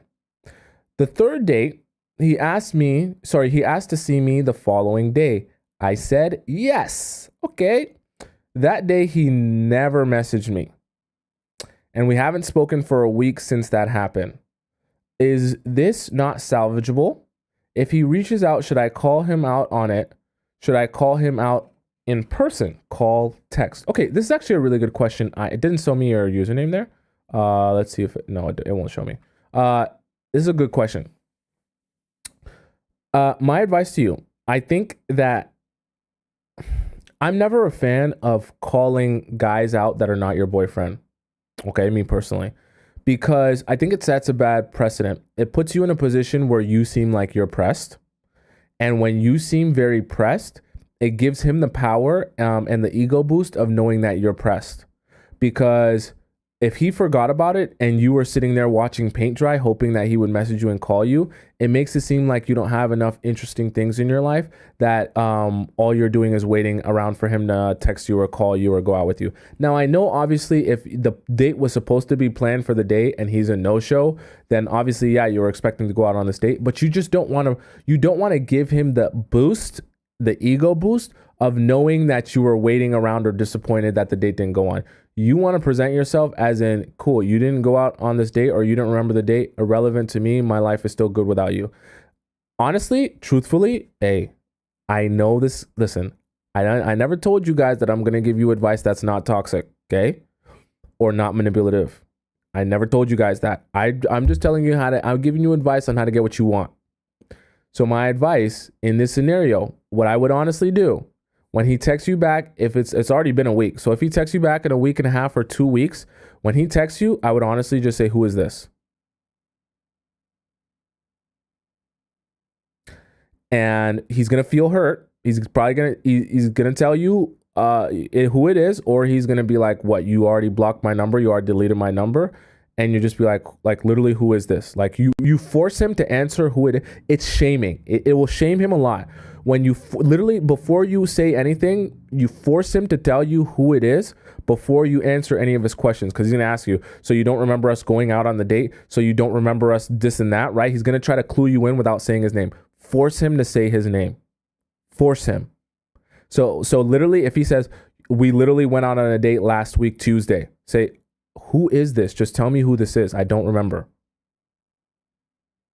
It's such an ego destroyer that by the time he does come back to you, he will feel like the B word.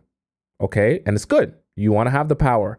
You want to stay in control. You don't want to let him in on the fact that you were disappointed. You want to make him feel like you've already forgotten about him, because that's what's going to make him chase after you instead. Very toxic, very manipulative, but I didn't tell you guys that I was going to give you the healthiest advice ever. I told you I was going to get you what you want. Okay. Next we have Ali. Is my friend's way of thinking valid? Okay, let's see. So Ali says, so I have, by the way, I didn't mention it earlier. If you have a question for the Discord, please go into the link in my bio if you're on TikTok, and then go into the link in the description at the bottom if you're on YouTube. Okay. So I have been listening to your show for a month, and I've introduced it to a couple of my friends. Cool. That's awesome. I said that like I don't care. No, I actually appreciate that. Thank you, Ali. There is a friend that I usually go towards to get her advice when it comes to guys. She recently went through a situationship, and I always pointed the red flags out to her so she wouldn't invest too much time into this guy. She said she did set a boundary that if he didn't want to commit after 3 months, she would cut it off, and she did. Okay.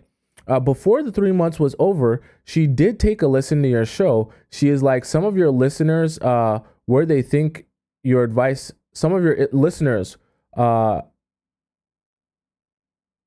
like, they think your advice is playing games. Sorry, I was trying to read what you meant to say. She believes that when you meet someone, it should be easy and not forced. Okay, that's her opinion. I have expressed to her that she should follow the advice you give, and she argues with me that the advice you give is just for temporary relationships, because eventually the guy who is emotionally invested will realize what the woman has been doing, and it will fade, and they will snap out of it and leave. Really? Is that what happens? Is the way my friend thinks valid, or where do you think this possibility stems from? I enjoy listening to the advice you give, and it has really opened up my perspective on why my past relationships have not worked. Wishing you the best. Okay, good question, Ali. So now I'll never tell someone else that their opinion of life or viewpoint or perspective is wrong, because who am I to tell you the difference between right and wrong? I'm just a single human being with just a single perspective. So if that's what she genuinely believes, that's perfectly fine with me. However, if you're asking me personally, what I have to say to that, my questions become, I always give you guys this same question when people say you shouldn't have to do work in order for someone to want you or like you or to be in love with you or be in a relationship with you. My question becomes, if I was your marriage therapist, right? And you came to me, you're in a marriage for 10 years, and your marriage is on the brink of divorce because you and your partner have not been intimate in the last 5 years of your marriage. There's been no intimacy, no closeness. Both of you are super apart. You don't even sleep in the same bed, and you need me, your marriage therapist and relationship therapist, to be able to solve this for you so that you guys can be more intimate with each other again and have that spark back in your relationship. And you come to me, you're paying me $300 an hour. I'm asking you this.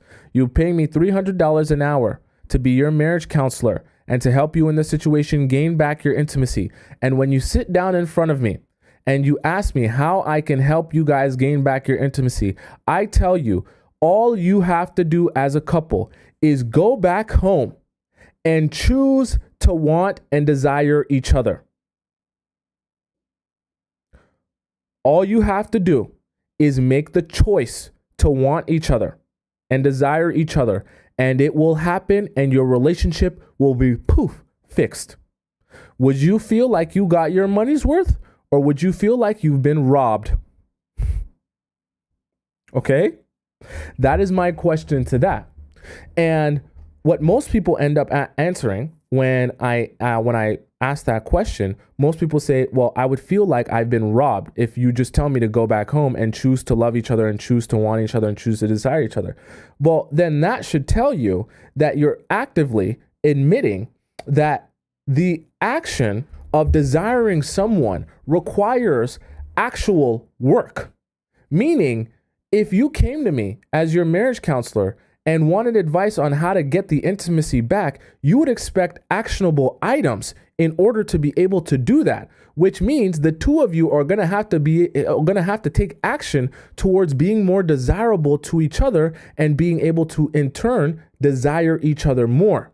So that should tell you that if you want to increase desire in the people that you're dating, if you want people to be more interested in you and approach you a particular way, right? Then you're going to have to do work to do that thing.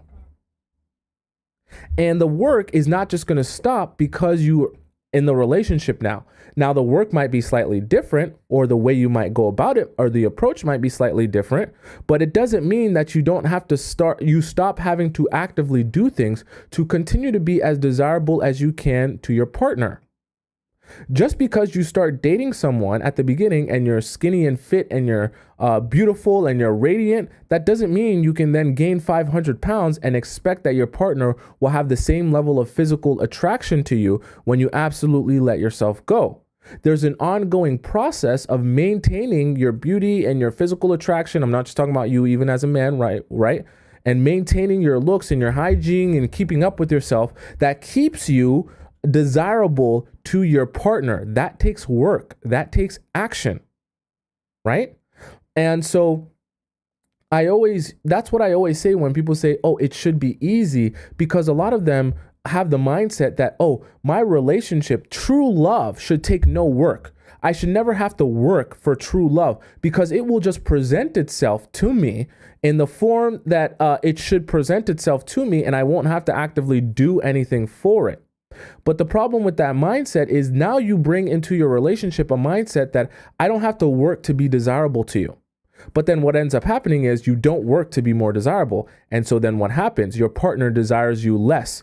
And then eventually in the relationship, you lose the spark because you stop dating each other, Because when you're dating each other, you're worried about how you appear. You're worried about putting your best foot forward. You're actually trying to do more things, talk a particular way, present yourself a particular way that you are the most attractive and desirable, which is why your partner desires you and is attracted to you the most at that time period. Then as time goes on and you let go of that and you stop worrying about that and you have the expectation that they should just continue to want you, well, then their desire for you goes down and down and down and down. Not because, they necessarily desire you less, but because you're actively doing less to be desirable. Does that make sense to you guys, or does that not make any sense? Maybe it doesn't. But that's always my statement and my question for people that feel about it that way. Because the reality of it is, for a guy or a girl, it takes work. You can't just expect people to want you and want to be with you for the sake of your existence. You can't sit on your couch and expect a Prince Charming to come knocking on your door and say, I love the way you were sitting on your couch. I want to change your life and take you to a land far, far away. Even the IG models that your favorite man is liking all of her pictures. The fact that she's an IG model, it actually still takes work to maintain herself. She's got to go to the gym. She's got to take pictures all the time of herself in all these great angles. She's got to take care of her skin. She's got to look physically attractive for the guys to desire her. That still is work. She doesn't get to just sit on her couch, laze around, do nothing, and expect people to desire her and want her. I'm sorry, it just doesn't work like that for anyone.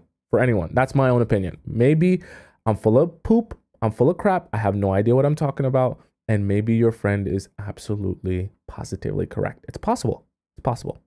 Okay. Next we have Tropical. Tropical asked, did pineapples ruin the chase in this case? Is that a little rhyme scheme there? Was that on purpose? I'm 30, met a man who is 32, and he and I have really hit it off. We've known each other for about a month, and he's taken me on 3 real dates as a few as well as a few house hangouts where he made a charcuterie board. Wow, he can make those? Wow, I'm actually shocked. For us to eat, and we played games or watched movies and talked about life, family, aspirations. Okay, so good so far.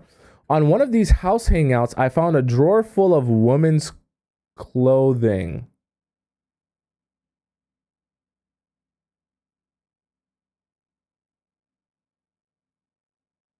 It was going so good. A drawer full? Okay, let's see where this is going to go. But more on that later. Okay, let's see. He said he's looking for something serious because he's getting older. Okay. At the 2-week point of our dating, he didn't keep his word on something simple, and I broke things off. He didn't apologize, which I didn't like, but he called me distraught and said I'd made him cynical. He thought we were really hitting it off. Sounds like a guilt trip. He said he didn't mean anything by it. Lack of accountability. He genuinely forgot and he asked for another chance. So he never apologized. I said okay, but I stayed distant. I never text or call first.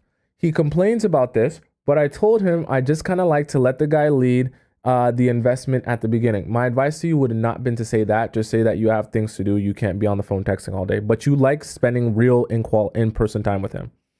The next 2 weeks, he asked me on 2 dates and I was unavailable for both.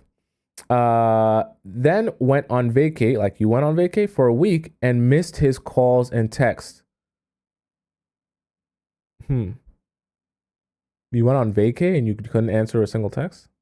When I came back into town, he wanted to see me ASAP, and I honestly missed him too. Wanted to see if we still had chemistry. Okay. He greeted me with hugs and kisses. You see, actually, it's funny. That was kind of mean what you did. I won't lie. You just disappeared when you went on vacay. But you see what that does to men. This is how I know that the technique works literally too well. Like, you go on vacay, you don't text the man, and all of a sudden he's desperate for you. He greeted me with hugs and kisses. He said he missed me and had feelings for me. He asked me not to run from him. Funny. And if he promised to treat me right, could I promise to stay? You see how the men act when you literally don't care about them, when you literally ignore them? Like, look at how this man is acting when you ignored him. I said nothing, and he said he needed to hear me say I'd stay. Should have just kept it at nothing. He's so desperate. He's like on his knees right now, ready to eat you out. I said it and all this to say to this sweet convo led to pineapples, but you were doing so well. You were doing so well. Why would you do this? Tropical. You were doing so well. You had that man on the ropes, on his knees. He was like a couple days or weeks away from going to the ring store and getting you a ring just to get you to commit. What? It makes me so sad. And it makes me so frustrated to hear how you guys, you do things and you have that man by the like you have him perfectly where you want him. He's literally desperate. He's literally begging. He's like, please, I'll do anything to make you my girlfriend. Can you please just promise me commitment? I just need commitment out of you. I'll do anything for you. I don't get why you give up all of that power that you have built up and sleep with him when you can do that at any point in time. And he will still be committed to you and he's fiending for you. Why would you do that? Why? The next day, he offered to let me stay at his home and work remote. Let's see how long that lasts. I did, and he came to spend lunch with me. And after work, he took me to the grocery store to get snacks I like for when I come over. Maybe your Squirtle was pretty good. I also discovered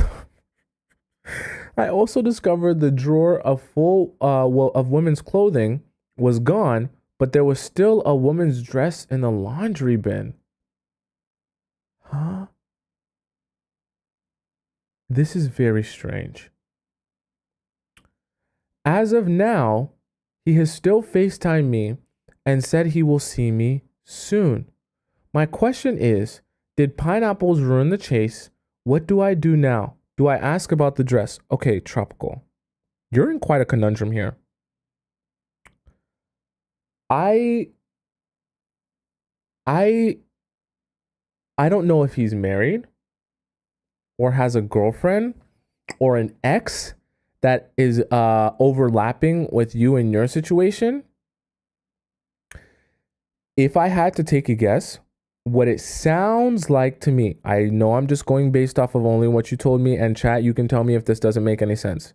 What it sounds like to me is this relationship that you're building with him is overlapping slightly with his last relationship with his ex.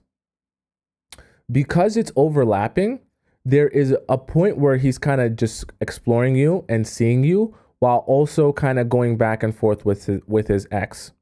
What I think happened is kind of around this time, right? Where he called you and he apologized to you and, you know, he wanted you to give him another chance. Things were kind of falling apart with his ex. I could be off. I have no idea. This ex is the girl who's the clothes is in the thing. I don't necessarily think he might necessarily still be with her. I just think it might be an ongoing thing where he wasn't yet ready to get rid of her stuff. And he was kind of still going back and forth with her. So I think this process is when things were falling apart and he didn't want to lose access to you because you were the new girl that he wanted to focus his energy and focus on and love on. And so when you went away, I actually think ironically, this kind of, where'd you say where you went away for your vacation? Where you went away for your vacation and you weren't texting him or calling him, I actually think that coincided with the relationship completely ending in some way, shape, or form. And so now that he knew that relationship with his ex was completely over, that's why he welcomed you with open arms and everything kind of changed. And he was like, he came to this realization where he really wants to be with you and really wants to have you around. Which is why obviously you guys slept together and he was like really intense. And then even after sleeping together, next day, please stay while I work. You know what I mean? Like he wants you to, it's almost like he's trying to get you to take the place of someone who was already doing those things. Because yes, you guys were dating, and yes, this is cool, and yes, he likes you, and yes, you guys slept together. But for him to say next day, stay over, right, while I work from home, and then, you know, even after that, it's like, okay, spend lunch with you after work, right? It's almost like now he's quickly trying to turn you into a full-time girlfriend. Not that that's anything wrong with that, but just the turnaround. You understand what I'm saying? To go from, you know, you guys go on a couple dates. He said, obviously he said he's looking for something serious, but you know, just not to be that intense before, and then all of a sudden now it's super intense. It makes me feel like something has happened that you weren't aware of, that coincided with him getting rid of the girl's clothing. That is why he wants to now fully commit to you. Now, I'm not saying there's anything wrong with the fact that maybe it overlapped with his ex and maybe he's done with her. The only thing I would be weary of if I were you, Tropical, is he emotionally unavailable right now? And is he just taking his feelings that were existing for his ex and projecting them onto you because he's so accustomed to being in love and being in a relationship that he doesn't want to have to grieve his last relationship? He just wants to have the same feelings for a new girl and continue to be in love still. Which is why now all of a sudden he like, even the way you said this, I don't know if you're taking a direct quote of what he said or the way that he said it, which is why you're saying it like this. Saying that he asked you to not run from him, and if he promised to treat you right, that you would promise to stay. That sounds very different to me than someone who says, I want to be with you because I really like you. It seems as if he's trying to hoard you to prevent you from putting him in pain by not being with him. It's a very, and I know you're probably saying this based on what he said to you, but it's a very strange way. If he did present this to you like this, it's a very strange way to present to someone that you want to be in a relationship with them, because that doesn't sound like he's saying he wants to be with you. It sounds more like he's begging you to stay with him, almost as if he's kind of projecting the same concept of feelings that he would be having for his ex, where I wish my ex would have stayed. If I promise to do the right thing, will you stay and not leave me like my ex did? And it literally sounds like, because he's transferring his feelings for his ex onto you, he's transferring that same type of emotion, which is why he's presenting the situation to you this same way that he would be presenting to his ex. Does that make sense to you and to the rest of you guys? Or is that like not making any type of sense? Right? Because this doesn't sound like he's talking to a new girl that he's exploring a relationship with. It kind of sounds like he's talking to an old girl that left him, or that the relationship didn't work out, that he's trying to get to stay with him. As if those aren't feelings for you, those are feelings for his ex. Very weird, very strange, and I could be off, but that's just what it makes me feel like, which would logically make sense why right after all of this happened, where you came over, you got the snacks and all this stuff, magically the drawer, a whole drawer of women's clothing was gone, except for a single dress. Very strange, but that would make sense. Okay. So, in terms of, did pineapples ruin it? I won't yet say if pineapples ruined it. I think you made a mistake by giving him pineapples. And I think, you had so much power, it was unnecessary to do that at that time until you're fully committed to each other, like fully, properly committed to each other. And I just think it was really unnecessary to do that early. Based on what you've told me, it doesn't seem to have backfired yet.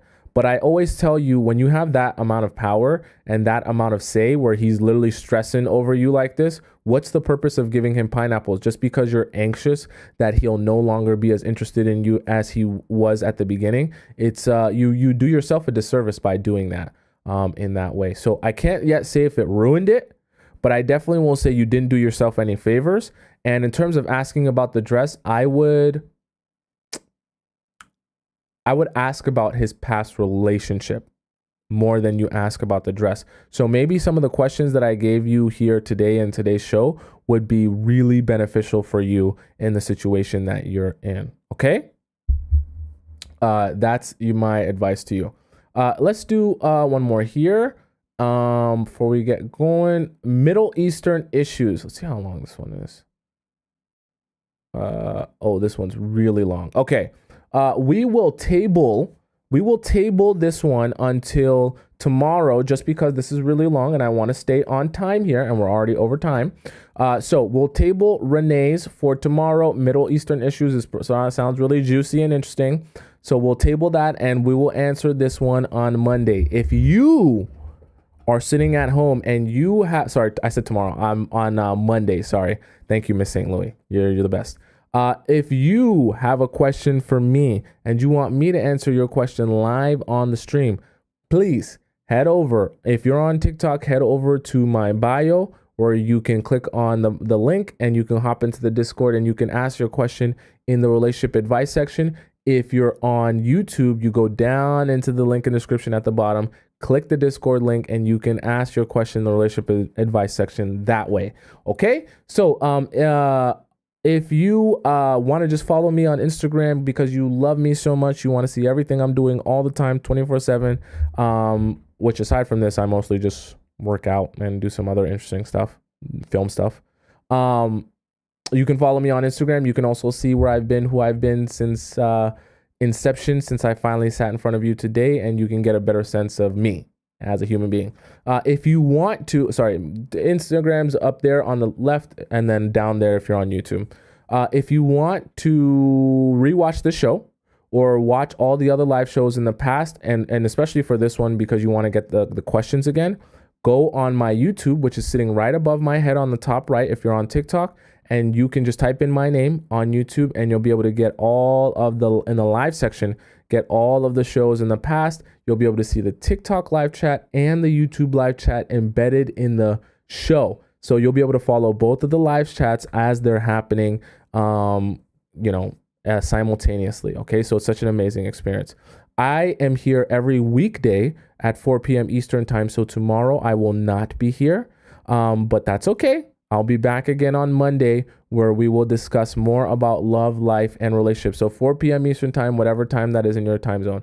During the weekend, you got to be on my YouTube because I will be continuing to drop videos and shortened versions of these live streams on my main YouTube channel as well. So make sure you're subscribed to me on YouTube. Until then, au revoir, goodbye, arrivederci, hasta la vista. I will see you later. Much love. And stay safe this weekend. Enjoy yourself. Try not to go to the club too much. Try to do something other than the club or the bar. But have fun and enjoy yourself. I will see you again on Monday, bright and early.